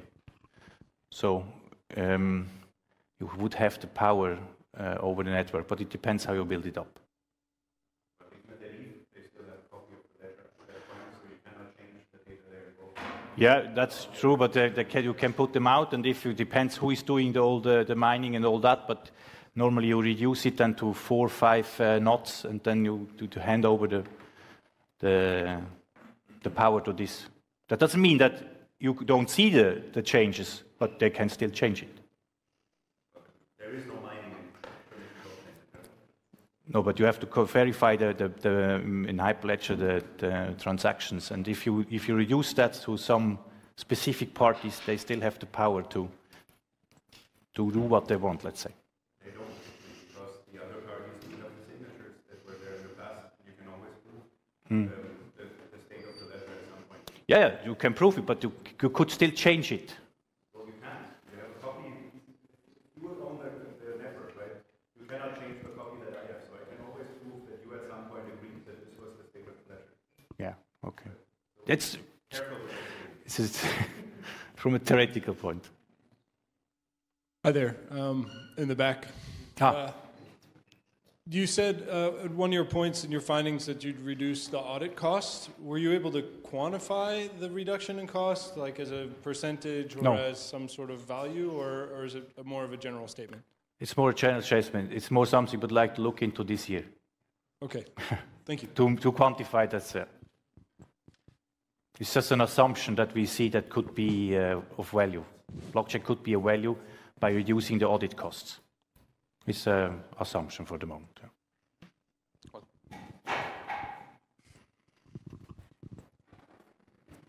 Ludmila Zavalok in the University of Zurich, we know each other. Thank you very much for the presentation. So you mentioned that one of the challenges is how to incentivize participants to provide their data to join the network. Do you have any thoughts on this, how to do this? Yeah, you have to show them a benefit, but that's the main issue. Not we have to. There are two ways. at the moment we see in supply chains. First of all, you can just put pressure on that, what's us using the big players. So that's why, not surprisingly, such supply chain towers, as explained, the two other models, are actually done by Adidas, Nike, and so on, BMW, and all the big players, because they can force the supplier somehow to provide the needed data. That's one way, just to say, if you want to work with me, you have to provide me the data. Otherwise, you have to incentivize them that they bring the data, and that's only because you can protect them, that you say the data will be only used in your own benefit. In details, we think, for example, in the label chain and so on, you have to show them that it's a benefit for them. Because by providing that, it's easier for them, or because they can use their own costs, let's say the audit costs, as we said. So by reducing their own costs, they would be, I think, willing to share the data. Thank you very much, Michael, again, for your presentation. Okay, thanks.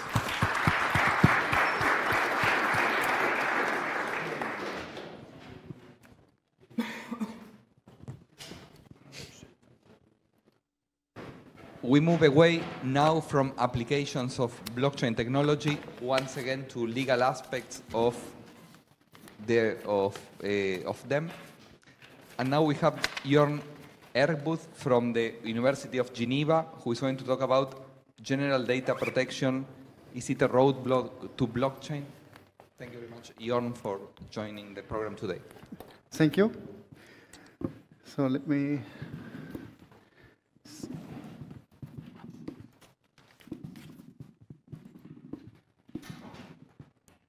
start the presentation. Okay. Yes, perfect.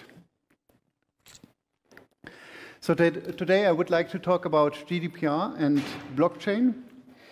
And it's an interesting topic. Why?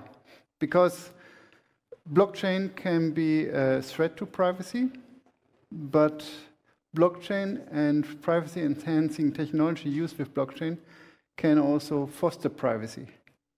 So we have both, and this makes it really interesting, and this is also a reason why it is not an easy thing to just dismiss blockchain, because you wouldn't dismiss a privacy-enhancing technology because of GDPR. This would be absurd. Okay, what do I want to talk about? I would like to start with the basics of GDPR, which is fundamental right of data protection. Then I will look at the main conflicts of blockchain and GDPR, which is, of course, immutability, but there's also more. Then I will get a little bit deeper into GDPR compliance, what issues there are, and I would like to close with 5 ways that blockchain applications can cope with GDPR. Just to give me some feedback, who of you has a legal background, knows about GDPR? Okay, and and who has a technical background, who can tell me everything about hashes, zero-knowledge proofs, encryption? Okay, so it's quite a mixed audience. So it might be boring. Half of it might be boring to you, but the other half should be very interesting. Okay, so let's start with the Charter of Fundamental Rights of the European Union. Data protection is a basic right. So you don't have to ask where does it come from. It is directly a basic right. But also there is Article 7, which protects privacy. So there's no question, privacy has a very high level, has a very high meaning in the set of fundamental rights in the European Union. When you look at GDPR, you see that it protects this basic right, but it protects also almost any other fundamental right as well. So it's not very precisely defined what it all protects. And of course, which is no surprise, data protection is not the only fundamental right. There are other fundamental rights, and you have to balance different fundamental rights, like freedom of speech, freedom of the press, freedom of information, all these things which might be in conflict with GDPR. This is what legal people always do. They balance different rights. So this is not a problem. This is just what legal people do. So let's take a look at the main problems of GDPR and blockchain. Of course, the obvious one. GDPR has the right to rectification, erasure, restriction of processing. The right to erasure is also known as the right to be forgotten.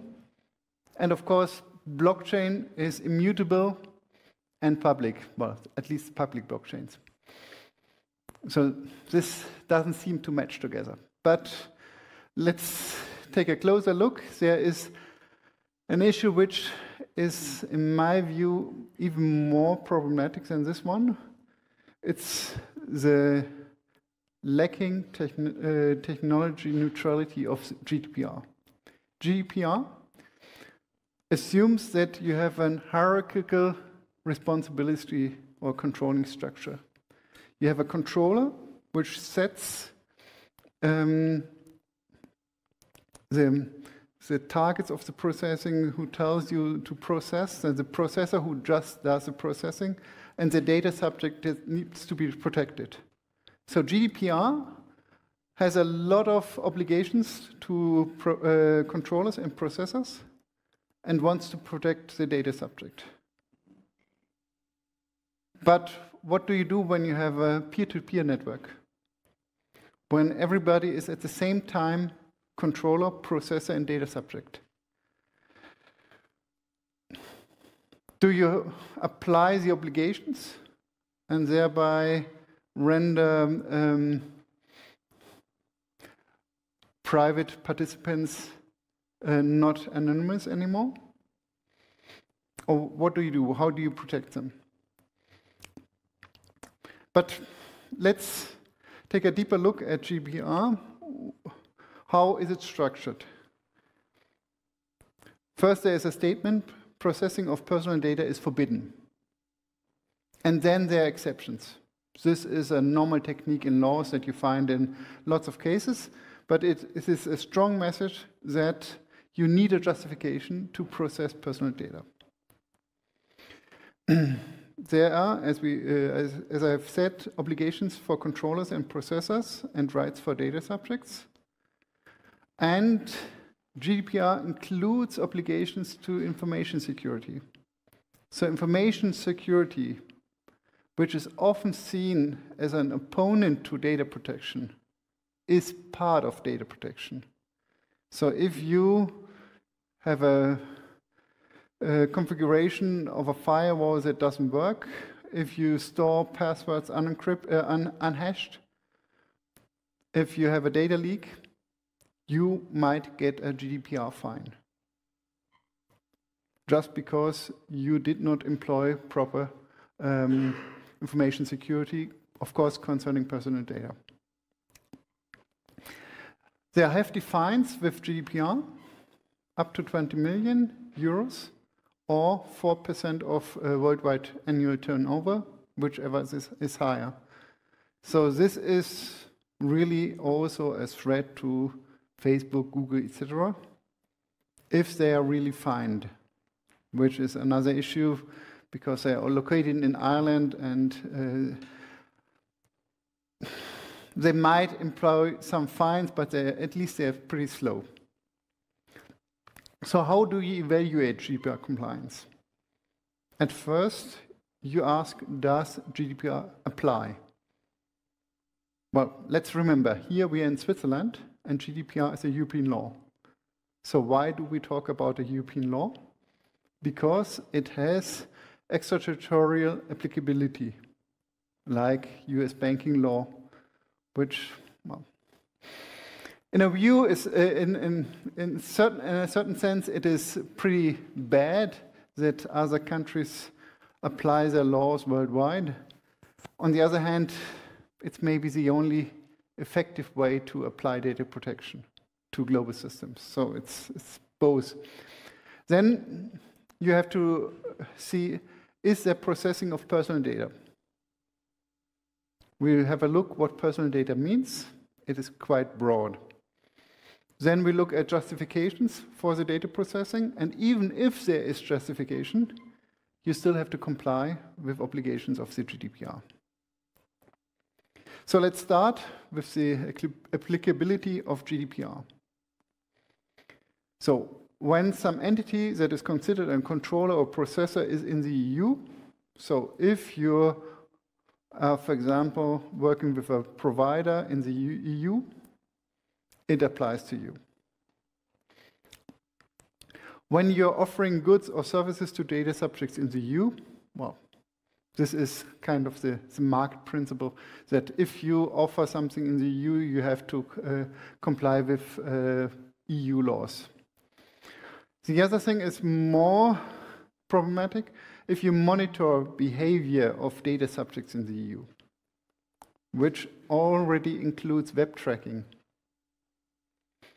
But this has been restricted by the European Data Protection Board, meaning that you have to target them. So if you have a website only for Switzerland, and if there are some visitors coming from abroad, from the European Union, it does not automatically mean that GDPR applies. But if you address them, it clearly applies. And there's an exemption that for personal and household activities, GDPR does not apply. But this exemption is pretty narrow. So the next question is, do we have personal data? So just let's go back. When you have a blockchain, a public blockchain, and you have nodes in the European Union, it applies. So it's clear that in most cases it will apply. Do you have personal data? Personal data is not only like your name, your address, but it is every information that can be identified with a natural person. And when people talk about anonymization, they often do not really talk about anonymization, but they talk about pseudonymization.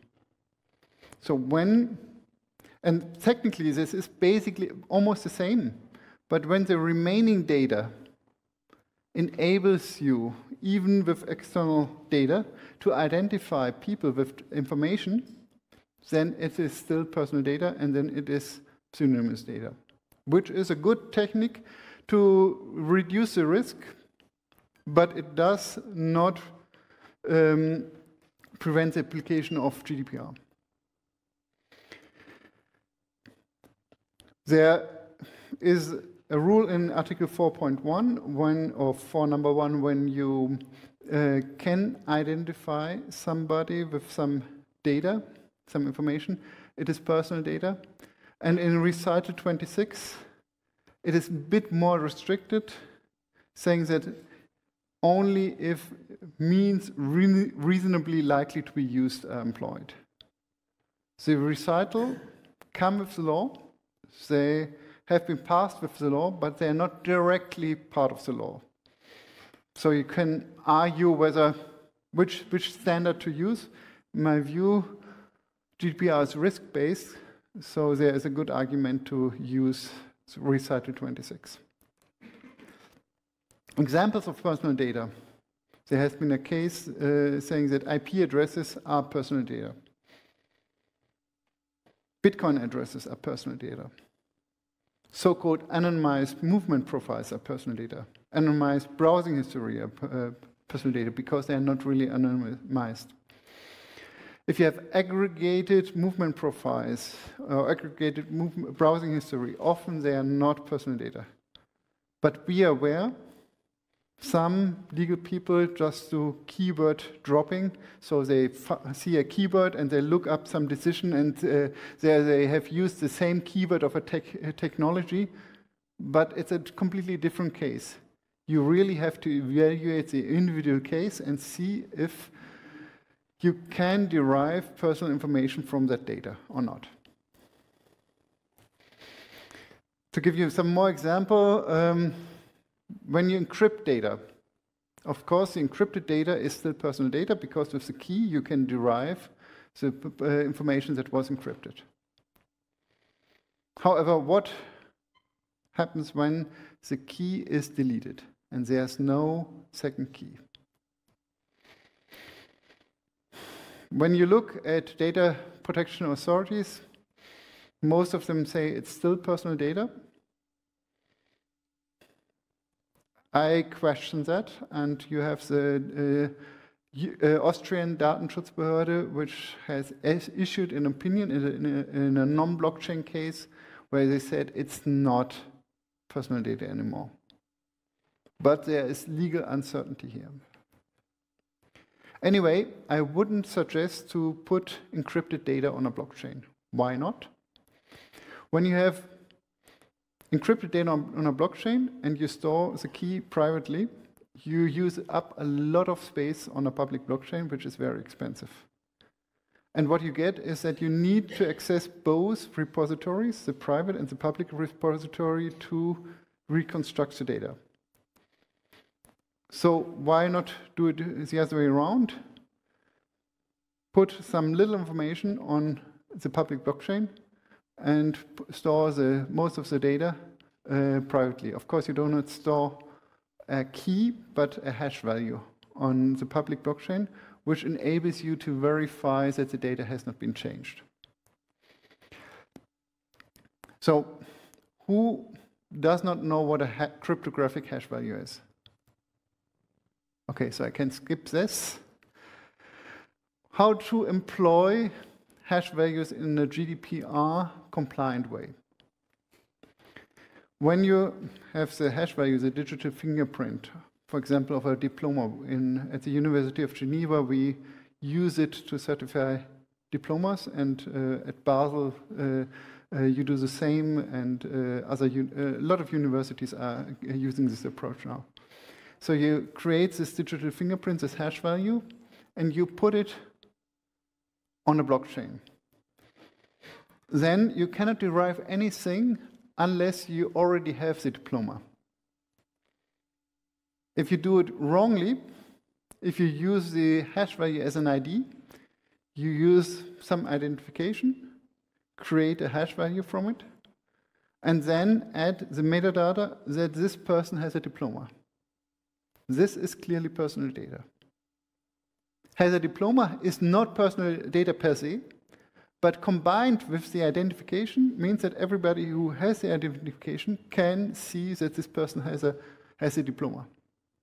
So you really have to look how you employ hash values. Of course, there's one more thing with hash values. You have to be sure that you cannot guess them. For this reason, you use salt and pepper, meaning you add some random number, which is more or less secret, depending on being characterized as salt or pepper, that prevents guessing attacks. And parallel attacks, rainbow table attacks in case of passwords. So when you use salt and pepper, still, how do you employ this on data you might want to store securely? For example, you have a simple order table where people, John Smith and Lisa Doe, have ordered books. And of course, you cannot put this data directly on a blockchain, it's personal data. So the naive thing would be just to hash the names, John Smith and Lisa Doe, together with some salt, and then use the hash instead of the identifier. But as you can see, you have the same identifier for two rows, which means you can, when you know who has ordered one item, you know that they have ordered another item as well. So this is clearly not working. Still problematic is when you think, well, let's hash the whole row except for the price, because you need for the price, for example, for some smart contract. So you hash the whole row except the price, write this hash together with the price in the blockchain. Why is this still problematic? Because when you know the order without the price, you can look up the price on the blockchain. So you get additional personal information out of the blockchain, which can be problematic in most cases. So you shouldn't do that either. Of course, when you just put a single hash on the blockchain, without context, without additional information, you are safe. So this is good. But still, you might want to add this price information, because you have a smart contract that collects the total price. So this might not be what you want, but there's a solution for it. If you hash the price and put the price on the blockchain at the same time, it means that people that will be able to connect the price of the hash have to know the price already in advance. Otherwise, they cannot calculate the hash. And if they have to know something, they don't get any information. They don't get this information from the blockchain. Of course, if you do not know it, you still can get the information of the price, but you cannot connect it to some person, because the hash does not tell you who it was. So this is also working. So what test do you have to employ? The test is, can you derive personal information from the blockchain and also externally available information, also specific tools, programs, techniques, like deep learning, AI, whatever. Can you derive personal information from the blockchain? Because if you can do so, then it qualifies as personal data, and you might be required to delete it. So the question is, what if somebody knows one transaction? Can she see further transactions of the same person? This was the first case where this was possible. But even the second case was, somebody knows part of a transaction. Can she see further details?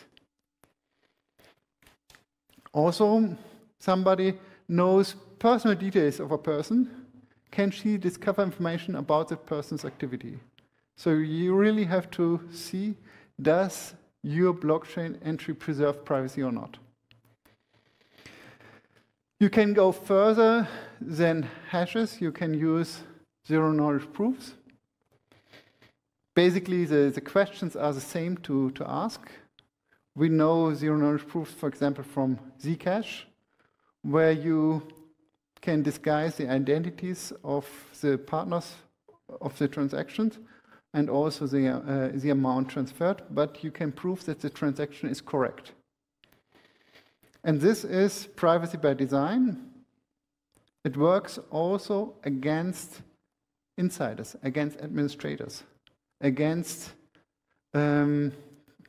whatever intermediary might want to abuse your data. So it's a very strong protection, but it's different than the concept of GDPR. And it means that you cannot modify access rights retroactively, even if there's a court order. And the protection stands even if people can break your firewall and are inside your network. So it's a pretty good protection. Well, suppose you end up still having personal data, then it's not end of story, but you can go further and see, do I have a legitimization, justification to process the personal data. When people talk about GDPR, they often talk about consent. And it's annoying that we ask to consent at every website, and I can tell you it's even not legal in most cases, so it will change, but this is another topic. But consent in the case of blockchains is not a good idea. Why? Consent can be withdrawn, always. And you cannot restrict the possibility to withdraw consent. The next possibility is performance of a contract.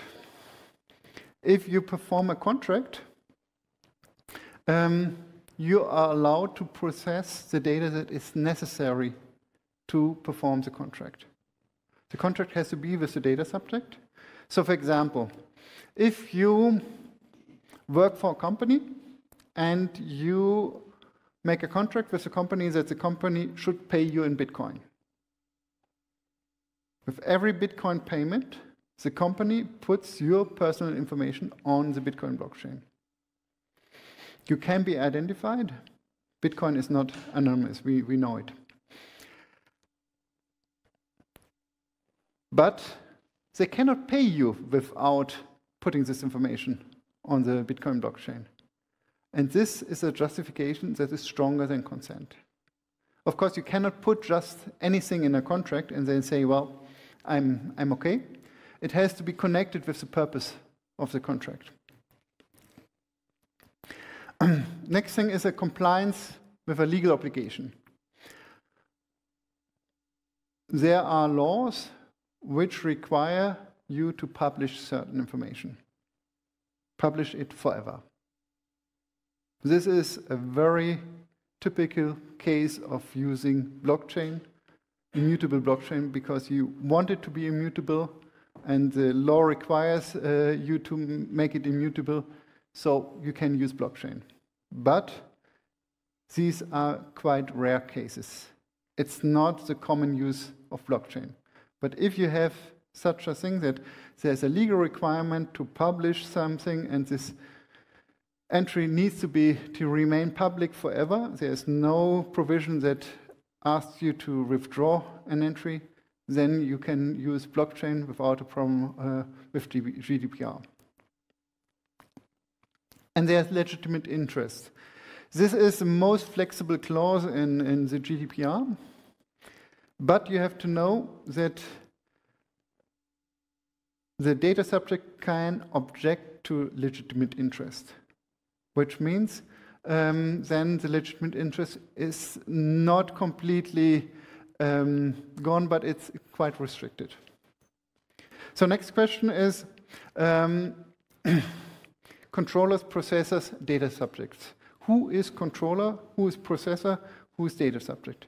In GDPR, it's possible to have multiple controllers, which are called joint controllers. You can have multiple processors or no processors when the controllers do the processing, and you have the data subjects. And the question is, who is controller and who is processor?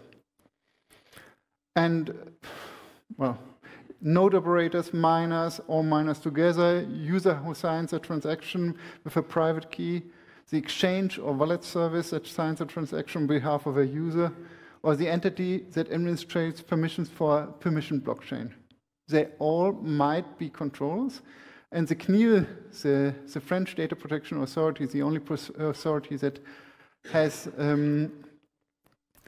published a real opinion on blockchain, said the user of a public blockchain who puts some information on a public blockchain with her private key is a controller. Unless it's only for personal use, then they apply the household exemption.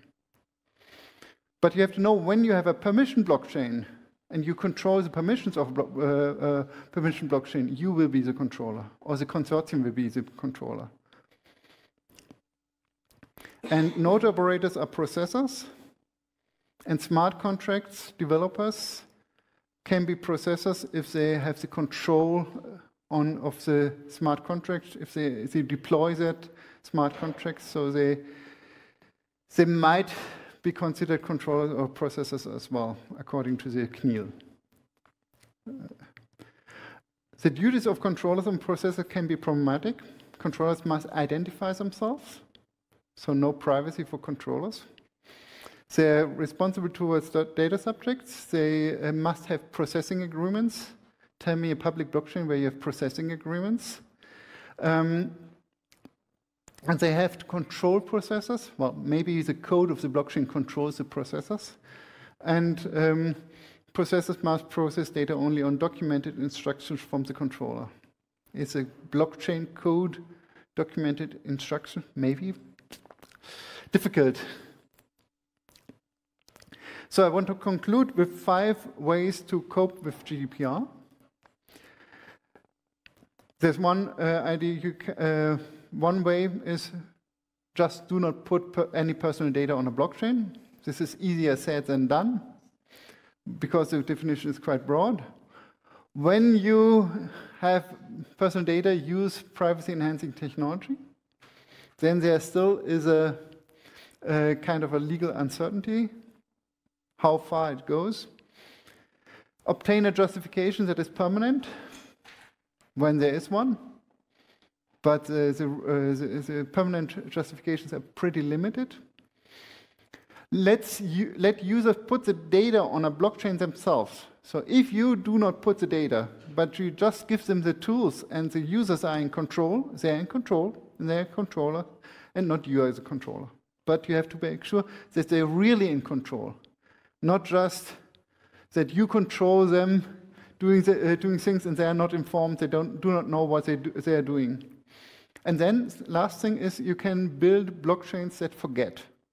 If you have blockchains that forget everything, you shouldn't use blockchain. But if you have a blockchain that is able to forget specific things and remember immutably other things, it could be a solution. Or create a bookkeeping blockchain that remembers everything for 10 years and then forgets it.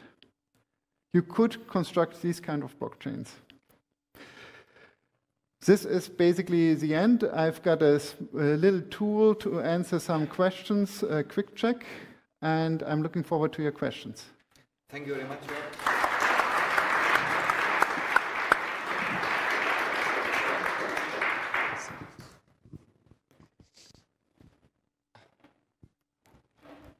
Hello, Yannick Zender with Zender Advisory. So lately everybody is talking about chain analysis and all the things that come with it, these coin taints, and how basically we have more transparency in, for example, Bitcoin than we have in legacy banking systems. How do you see this conflict between GDPR, basically keeping privacy guaranteed, and on the other hand, that we have this race for making all the blockchains, the public ones, transparent as possible? Well, generally speaking, if you have a legal obligation to KYC, for example, then it's no question the KYC requirement is stronger than GDPR. Of course, if you do not have this requirement and you just do chain analysis, maybe you have a legitimate reason. For example, somebody hacked your private key and you want to follow them, what they did with the money. You have a legitimate reason to do this tracking. But if you just do so because you would like to know more about people, then it might be a violation of GDPR. But 2 things to add to that. I mean, first, who says it's legitimate? That's the one thing. And the other thing is KYC is probably, sorry, this might be political in some way, but it's the biggest scam in blockchain because people do over KYC all the time. And I'm basically forced by many providers to deliver information that is way more than I would be if I did any kind of cash withdrawal or deposit. So I see an overuse of that and an over-delivery of information that is unnecessary. That clearly, in my perspective, not being a legal guy, contradicts GDPR. Well, there's a European Money Laundering Directive, and it requires some KYC for exchanges, for example. But if you go beyond what is required, you might get into conflict with GDPR. And legitimate interest, it's a law, and you can challenge it. You can just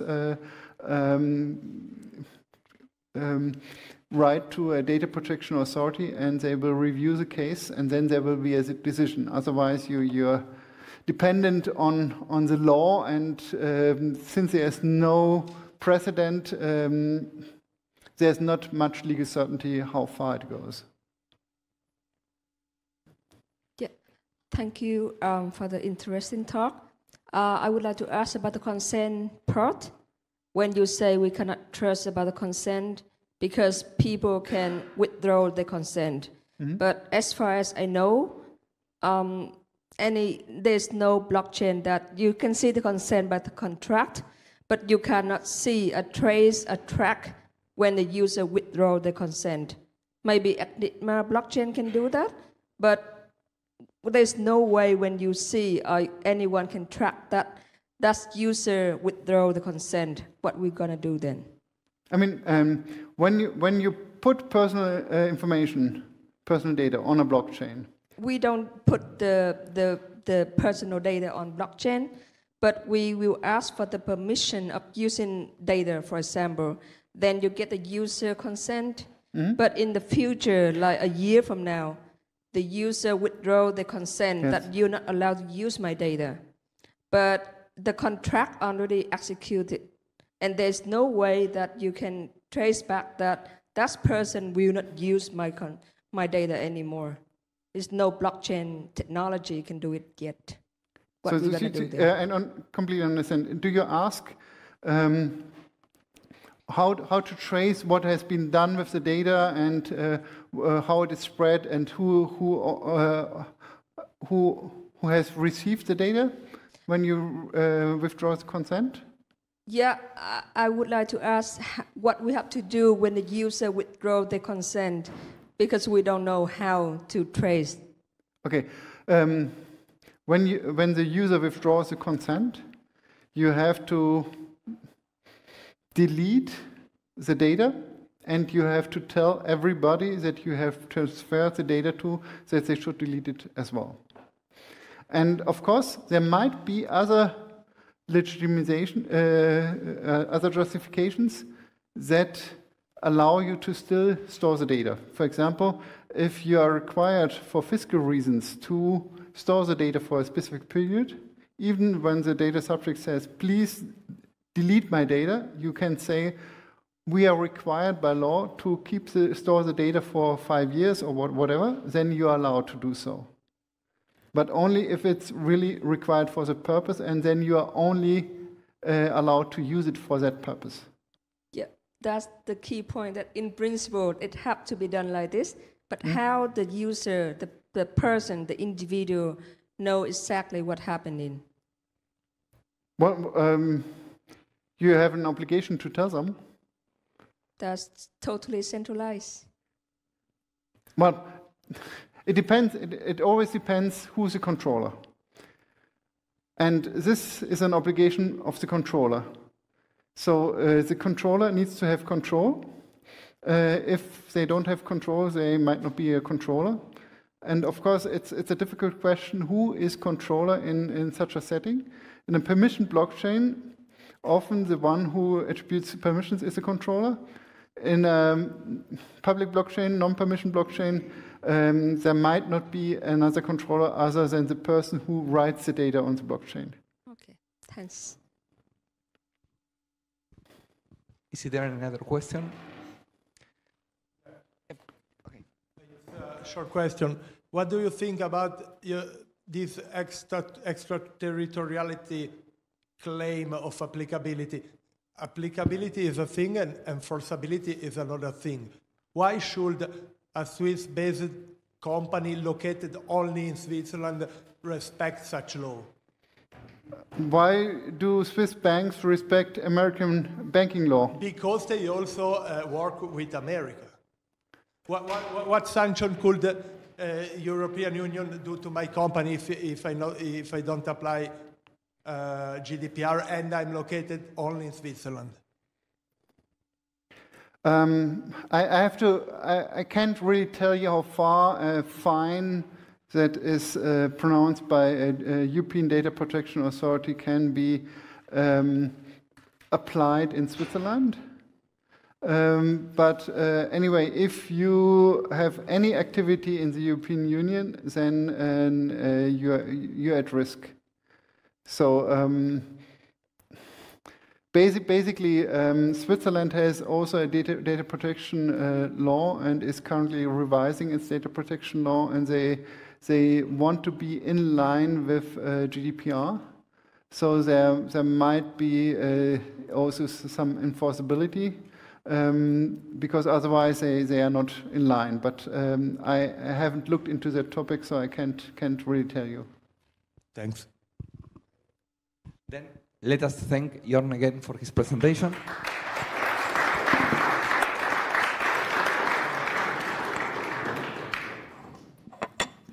Thank you. The last presentation of the program today is by Massimo Morini from the Università della Svizzera Italiana on transforming finance.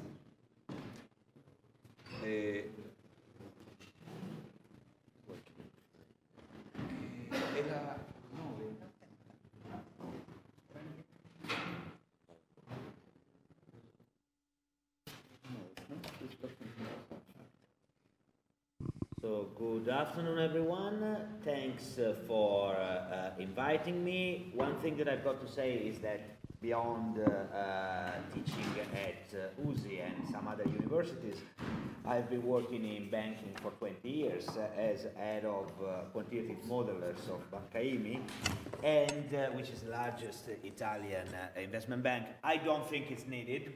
Everyone can hear me? It is being... you won't record me? Okay, that's fine. It was in the email yesterday. So yeah, no problem at all. Even if I work in a bank, I'm happy to be recorded, you know, which can be at times delicate. And my interest in blockchain is pretty old, but it has started, you know, from my feeling that this technology was very important for what was my my everyday job, you know. It happened to me last year to listen to the head of the Commodity and Futures Trading Commission in the United States speaking at the US Senate, and he said this sentence: distributed ledger technology will likely develop hand-in-hand with new smart contracts that can value themselves in real time, report themselves to data repository, automatically calculate and perform margin payments, and even terminate themselves in the event of counterparty default. When I heard this sentence, I said, oh, but this guy is extremely optimistic, you know, about blockchain. Then I read the notes of the speech, and I realized that the words were taken from a paper of mine, you know. So the question became, why in 2015 I was so optimistic in blockchain? And nowadays, I'm still doing derivatives 3 or 4 years later, exactly the same way I was doing at that time. That, by the way, is the same way derivatives were done 30 years ago. I realized that in spite of having actually developed a full derivatives application on an Ethereum testnet, there are obvious elements which are stopping the application of blockchain in a regulated field like finance, you know.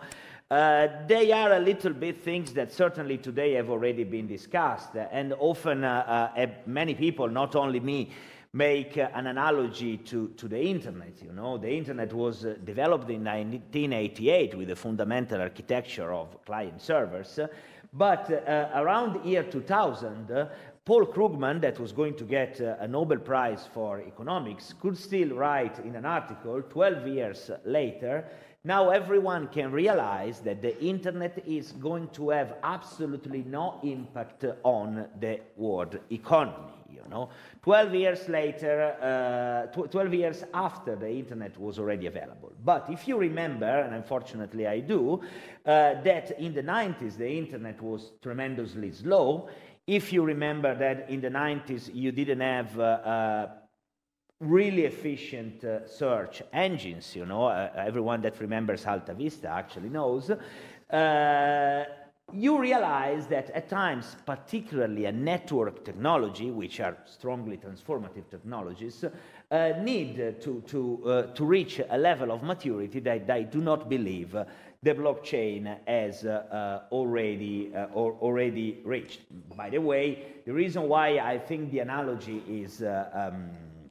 is actually a proper analogy is that I also believe, like in a slide from Arthur Gervais that I saw earlier on, that blockchain is somehow a layer above the internet, and what this layer does. The internet technology essentially is a fantastic way to store and exchange information, but if you move to real valuables, you have some issues.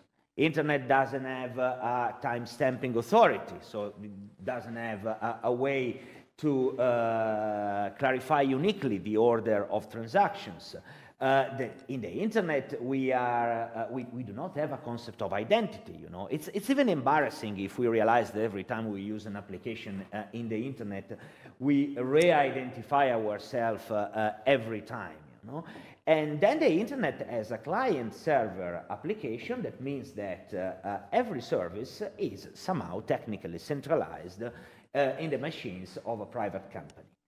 For creating, storing safely value, and in particular common value, and transferring it, the internet is not particularly good. You need a layer above it, and actually the blockchain could be exactly this layer.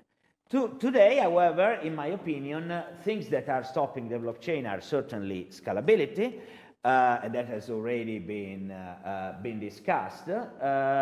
Obviously, one may think that private blockchains, and then I've got a couple of things to say about the debate public-private blockchain.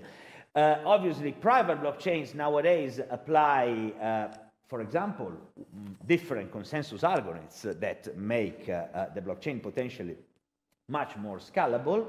But let's say that the development of alternative consensus algorithms for private blockchains and even for public blockchains is still under development. You know, there are reasons why proof of work is not fully acceptable in a regulated field. Who are the controllers? You know, when you think of proof of work, for example, under some points of view, there is a lot of research nowadays on alternative consensus algorithms. They need to be battle tested as much as proof of work, but we are still observing the emergence of one, for example, proof of stake standard that can be used in private and public blockchains.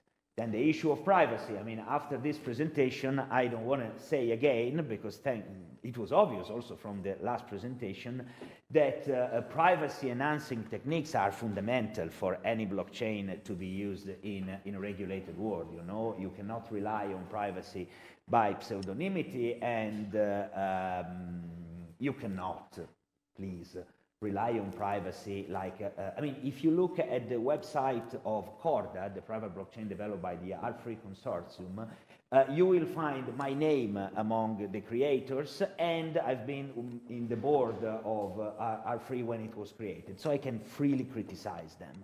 And I can say that actually you cannot get privacy breaking the blockchain into only layer 1, not layer 2, purely bilateral channels, because you have no more global consensus, and this one is not anymore a blockchain.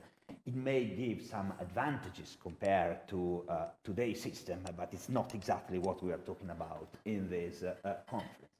Then there is an issue with the value you exchange in blockchains, because cryptocurrencies do not have the features for being used in finance, but one of the reasons is obviously lack of legal tender. The other reason is price instability. While on the other hand, but in any case, I mean, public blockchain exchange a real form of value, which are cryptocurrencies with some problematic features. Private blockchains do actually want to be compliant, and so they end up often exchanging no value, and that reduces dramatically the impact of a blockchain. Finally, regulations are a very important hindrance. Again, after the previous speech, I mean, if I can allow a comment about the previous speech, the issue that I was in a conference in Toronto. I'm going to take it from farther away. I was in a conference in Toronto 2 weeks ago, and I was speaking in a panel with an American regulator, and this regulator, financial regulator, this regulator told me, yes, regulating blockchain, so you have to explain to me, because we want to know who is the entity in charge, who is the person that controls it, and who is the person that we can put to prison if rules are broken. Under some points of view, the world changes continuously, and regulators will have to understand that now there is a new change, which is called blockchain, which is a business model and a framework where the controller cannot be or cannot be identified like in the old way. We have to help them, but also they have to put their mind on this topic, because otherwise they will find out that the controller doesn't exist, so they can run away all over the world trying to put people in prisons. This doesn't work, and so regulators have to think about this. And secondly, in finance specifically, we have many regulations that, particularly after the crisis, have become very precise. So they say this intermediary needs to do things exactly in this way. You say, thanks to the blockchain, I can do without the intermediary, or at times you say, I can use the intermediary in a much lighter and more efficient way, and you can't, because the specifics of the regulations make it non-compliant. So that's also... then this slide that I created 3 or 4 days ago, probably it has nothing to do with the rest of the presentation, but I wanted to put it in, is that I don't believe that it's meaningful today to speak, if we are looking at the future, about a difference between private and public blockchains. Because 3 or 4 years ago, when I worked on Corda, it was obvious that there was this possible distinction. Obviously, public blockchains were a real thing with all of their shortcomings, and they had some features like they transfer value, but this value is an unstable cryptocurrency. They have a real global consensus, it's proof of work, with inefficiencies, with some problems of being miner dominated. They are completely public, but the use of pseudonyms gives to the user, not to the law, some feeling of privacy. And then when people said, no, we cannot have this, they created a different logic that was dubbed permission blockchain, which is not really tested, it's a concept. There are no big businesses today that comparable, at least to, I don't say Bitcoin, at least to Ethereum, that are run by private blockchains or permission blockchains. So allow me to say that today is still a concept, And I believe this concept is new and already outdated. Because at that time, the idea of a private blockchain was that it was an object that essentially transferred no value. It was an object without global consensus, not to really breach privacy. This concept, however, has been already abandoned by several concepts of private blockchains. Now, private blockchains are almost all working on trying to transfer real value. For example, developing fiat-backed digital representation of fiat money. There are some, I spent 2 weeks this year in Singapore working with the central bank that is actually developing what could be probably the first central bank-backed digital currencies, a digital version of the Sing dollar, and private blockchain are realizing that for providing a serious service, they need this thing. JP Morgan, instead, creator of the Quorum private blockchain, made the JPM coin, so a digital coin back 1 to $2, trying to have something of value on their private blockchains. And nowadays, private blockchains tend to believe that they also need a global consensus, and they can put privacy together with global consensus using privacy enhancing techniques. There is still a difference, and these are things that make them much more similar to public blockchains. There is still a difference, which is on permissioning. The idea that since we do not want, or we cannot have everyone in our blockchain, we actually limit the nodes to a few players. And notice that, for example, in finance, this concept of permissioning is completely unavoidable.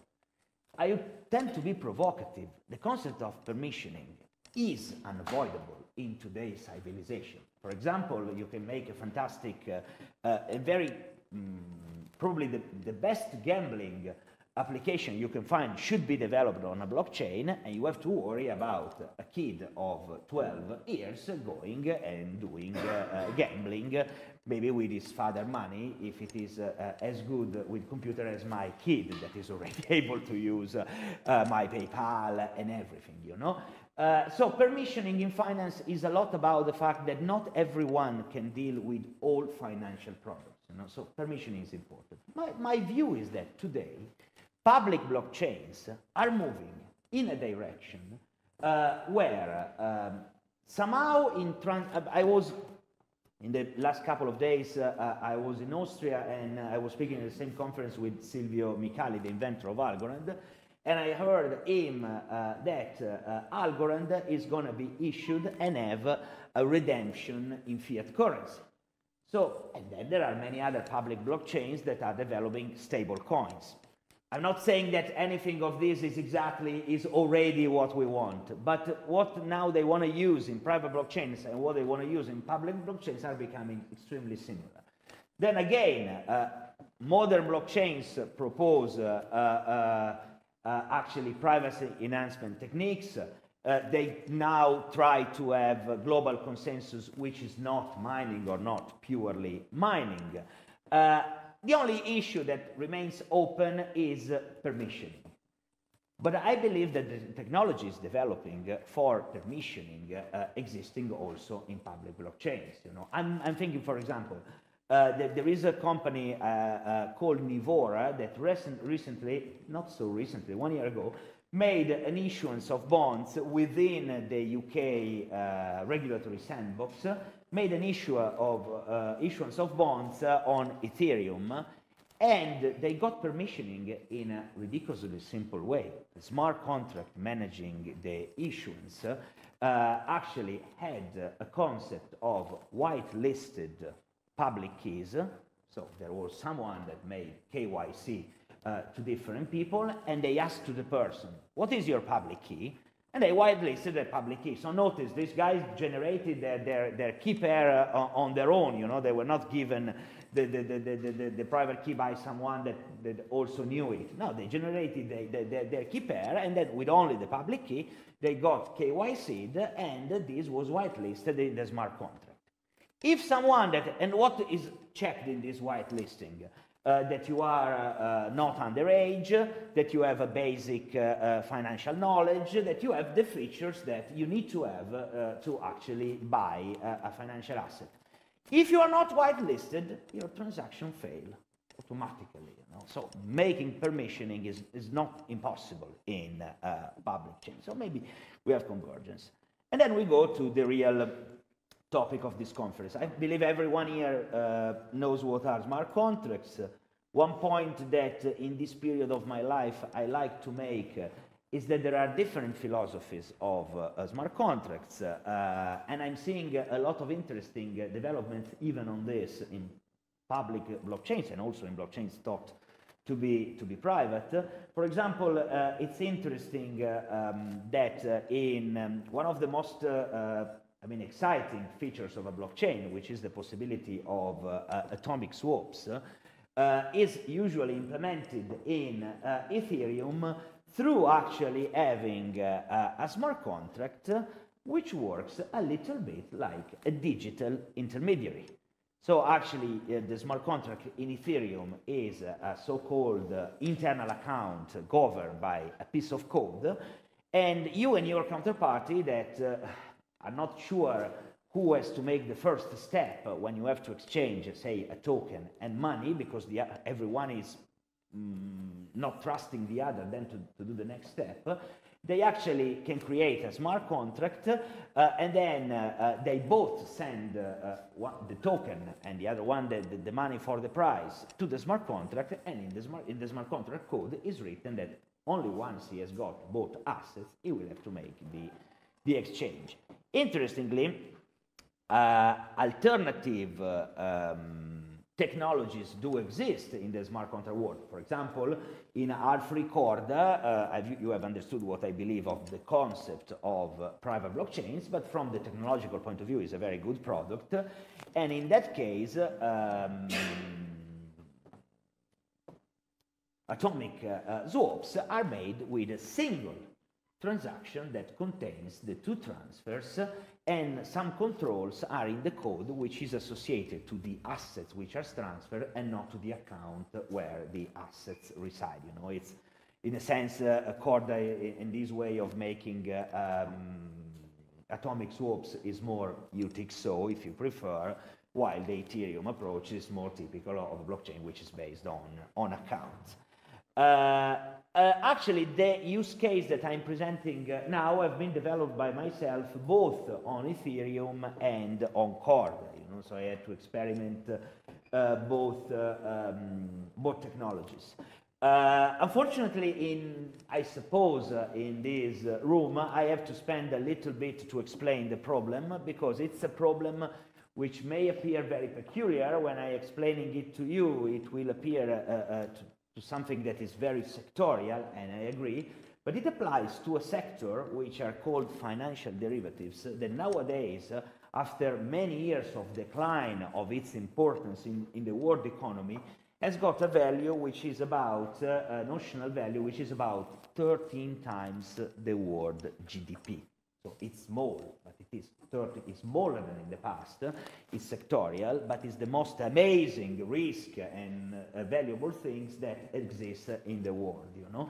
And after the crisis, this market is obviously under the spotlight of regulators, and the big issues over there after Lehman default is controlling risk of default, you know? So risk that banks do all this trade with each other, and then the default of one of them can create a chain of economic collapse. You know? In the end, we are still living in an economic period that is characterized by being the post-crisis period, you know. When there was a crisis in derivatives, the world economy changed forever, you know, and we are still living in the next. So it's an important topic. And this issue of credit risk brings about many things that maybe you don't think about. Not only that you have the parties charge each other money to be protected in case of a credit risk, not only the fact that regulators then require the parties to do a number of things to raise capital, which is quite an expensive thing, to be more protected in case a counterparty default. But there is also the fact that in a world where banks have still an important credit risk, financial player have an important credit risk, there is an issue of very high funding cost when you have to make a derivative and so on. There was a solution that was found by finance, which is still the main solution, which is, okay, you know what we can do?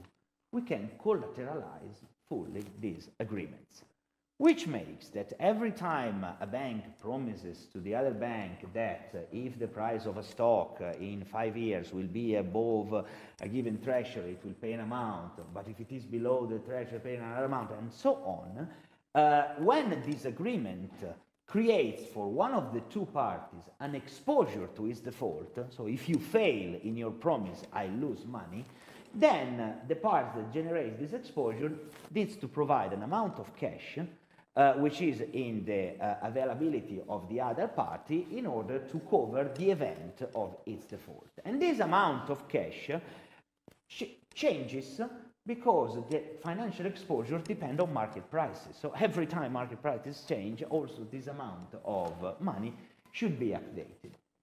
It's a very good system. In fact, it is, first of all, the system that already protected the world from complete collapse when there was Lehman default. Even if that was not on the first page of newspapers, the big news should have been on one day Lehman defaults, and the second day, thanks to collateral, we are in a terrible bad situation, but the world is not completely disrupted, you know, because that could have been the title on day 2. Unfortunately, collateralization has not been a full solution. And in fact, we still believe that this enormous market is affected by a big credit risk problem. And what generates this big credit risk problem? Well, a number of things. First of all, when I've described to you this collateral where you send money to your counterparty and you update when market prices move and so on, you probably understand already that today not all the financial players can do it. Tier 1 banks down to banks certainly like Intesa San Paolo, where I work, UniCredit, or here UBS, Credit Suisse, and so on, no problem. We do that pretty well. When you go to lower tier, more difficult. When you go to corporates, and corporates are the real users of financial derivatives. First of all, they exist for a need of the real economy, often do not have the capability to move liquidity very fast, to revaluate very fast, and so they make deal without collateral or very poor collateral. Then there is another point that is the fact is that nowadays two counterparties in the market make very advanced agreements with a lot of mathematics involved in valuation and so on a piece of paper, and then everyone goes back and has got to make its own interpretation, its own implementation. Then they use often different data and so on. So there are misalignments that make collateral not really match the exposure. And then there is something that to me is always embarrassing. It's the settlement delay. In the payment networks which are used for collateral, settlement takes 2 days. I don't, pessimistically, it's 3 days. Optimistically, it's 1. Realistically, it's 2 days. So collateral reaches you 2 days after your counterparty computed the right amount. So it's no more the right amount when it reaches you because the market has moved. This could be a topic for another presentation, but the reason why the slow settlement rely in the fact that particularly international payment are based on a business model that was created in Italy at the end of the Renaissance, you know. And in fact, if you look at today handbooks of international payments, they call the accounts nostro and vostro. Nostro and vostro are two Italian words that were created, that were used by Florence bankers, and that's still the business model, you know. Obviously, there is less latency in communication, but this reduction of latency on a middle-aged business model still makes settlement take a couple of days, you know. And obviously, this disrupts a lot of the efficiency of collateral. Now, I don't want to give you too many details, but there are other issues. For example, when one of the two parties has to pay a cash flow in a derivative, there is a jump in exposure that should be matched by a change in collateral. And even more importantly, collateral is there for the risk that your counterparty defaults. How many? 3 minutes. Okay, so I will be dramatically fast, you know. When there is a default, you may imagine that immediately actually you become the owner of collateral and the deal is terminated. No, things do not go like that. There is a very long process with several people that need to make valuations, you know, uncertainties on these valuations, and in the end, this also reduces the efficiency of collateral. The big question is, why the hell thinking of blockchain technology to solve this issue. I'm going to explain to you what the smart contract we created on Ethereum, which is the simpler to explain and the more end-to-end process, actually do. You have smart contracts that manage collateral. There are some parts of collateral that needs to be segregated, so not in control of the two parties. In an Ethereum smart contracts, they are in the storage of the smart contract, and they are directly controlled by the smart contract itself. Then there are other parts of collateral that only needs to be exchanged between the two parties.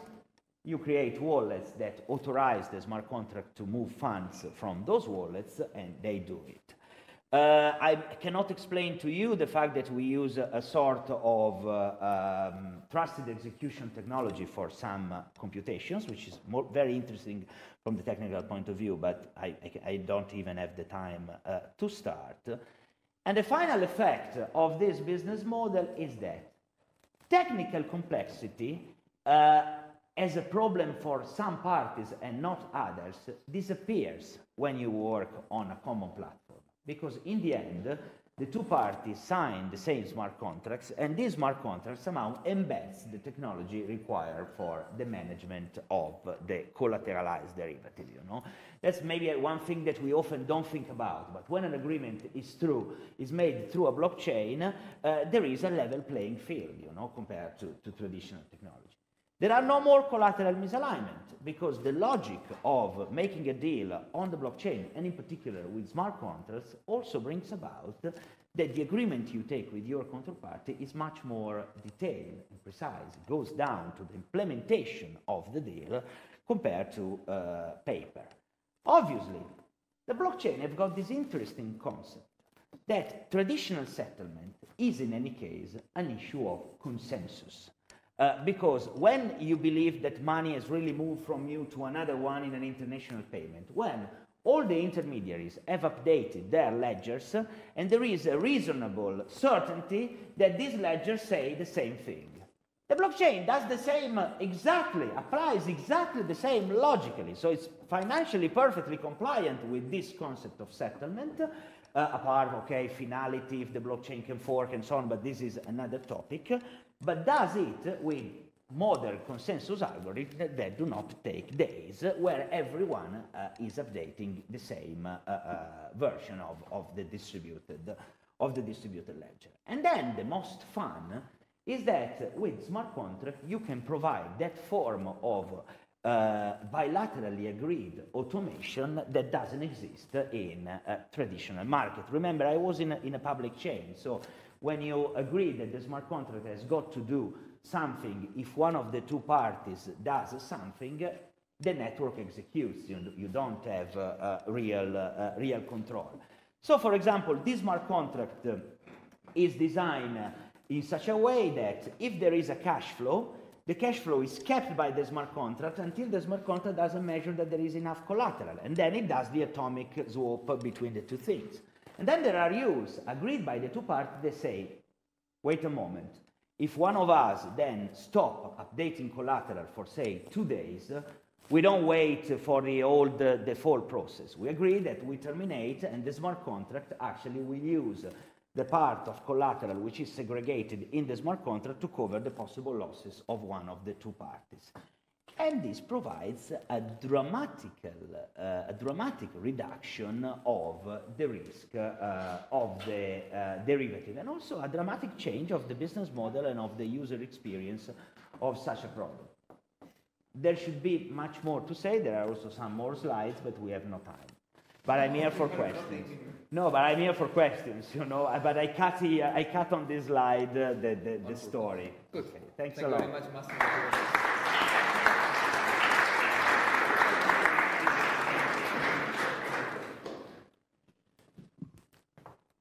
Questions? It is tough, 5:30. Yes, please. All what you said and all what you didn't say, because you ran out of time, doesn't take into account an ICT problem, which is the correctness of a smart contract code the correctness of the implementation and the correctness of the implementation of the compiler that compiles either. Why isn't this discussed in any way in the blockchain business when there are so many books and articles about statistics on the density of bugs in any kind of code? There are some positive elements. The ISDA is the International Associated of Derivative Houses, you know, all the banks are members of it. Amazingly, and I think it's one of the few bodies that started something like this, ISDA is the institution that in the 90s decided to standardize all the financial contracts. And the modern finance was created at that time.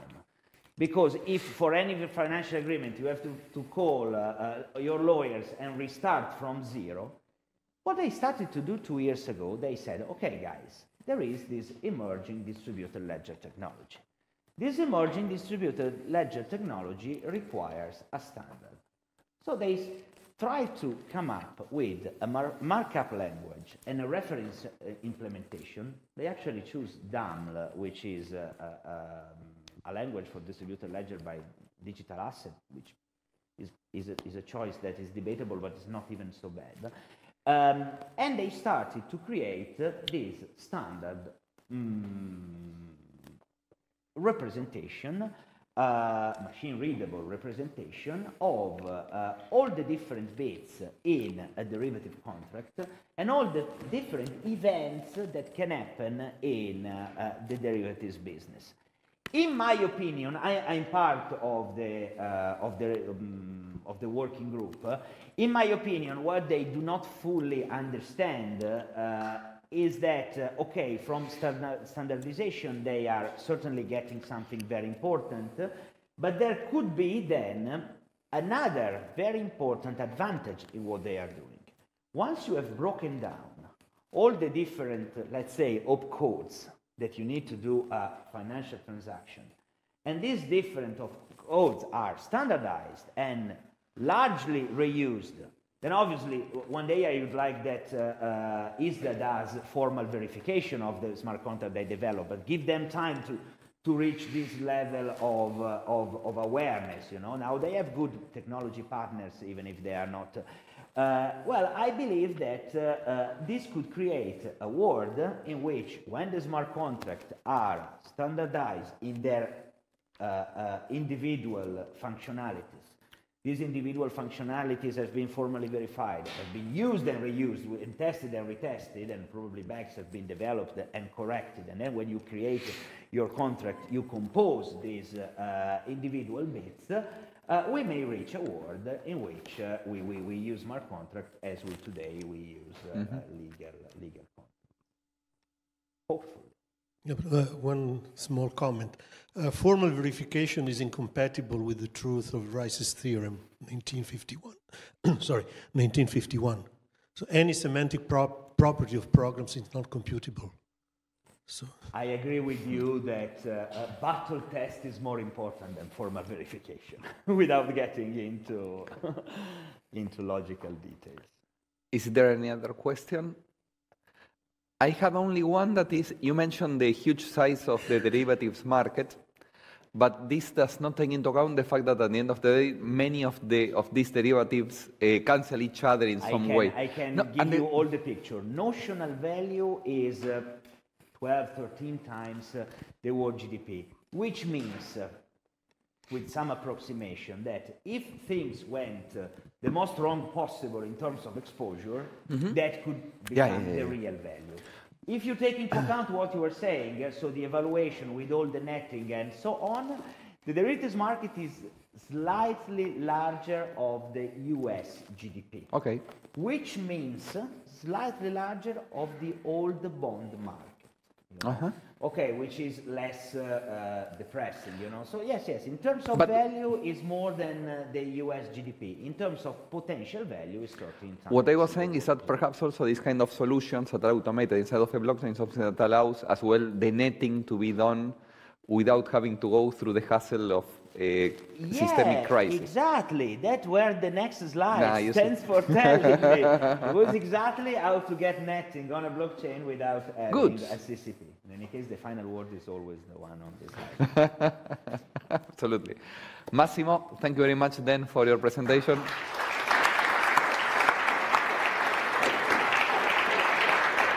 I will not move this thing.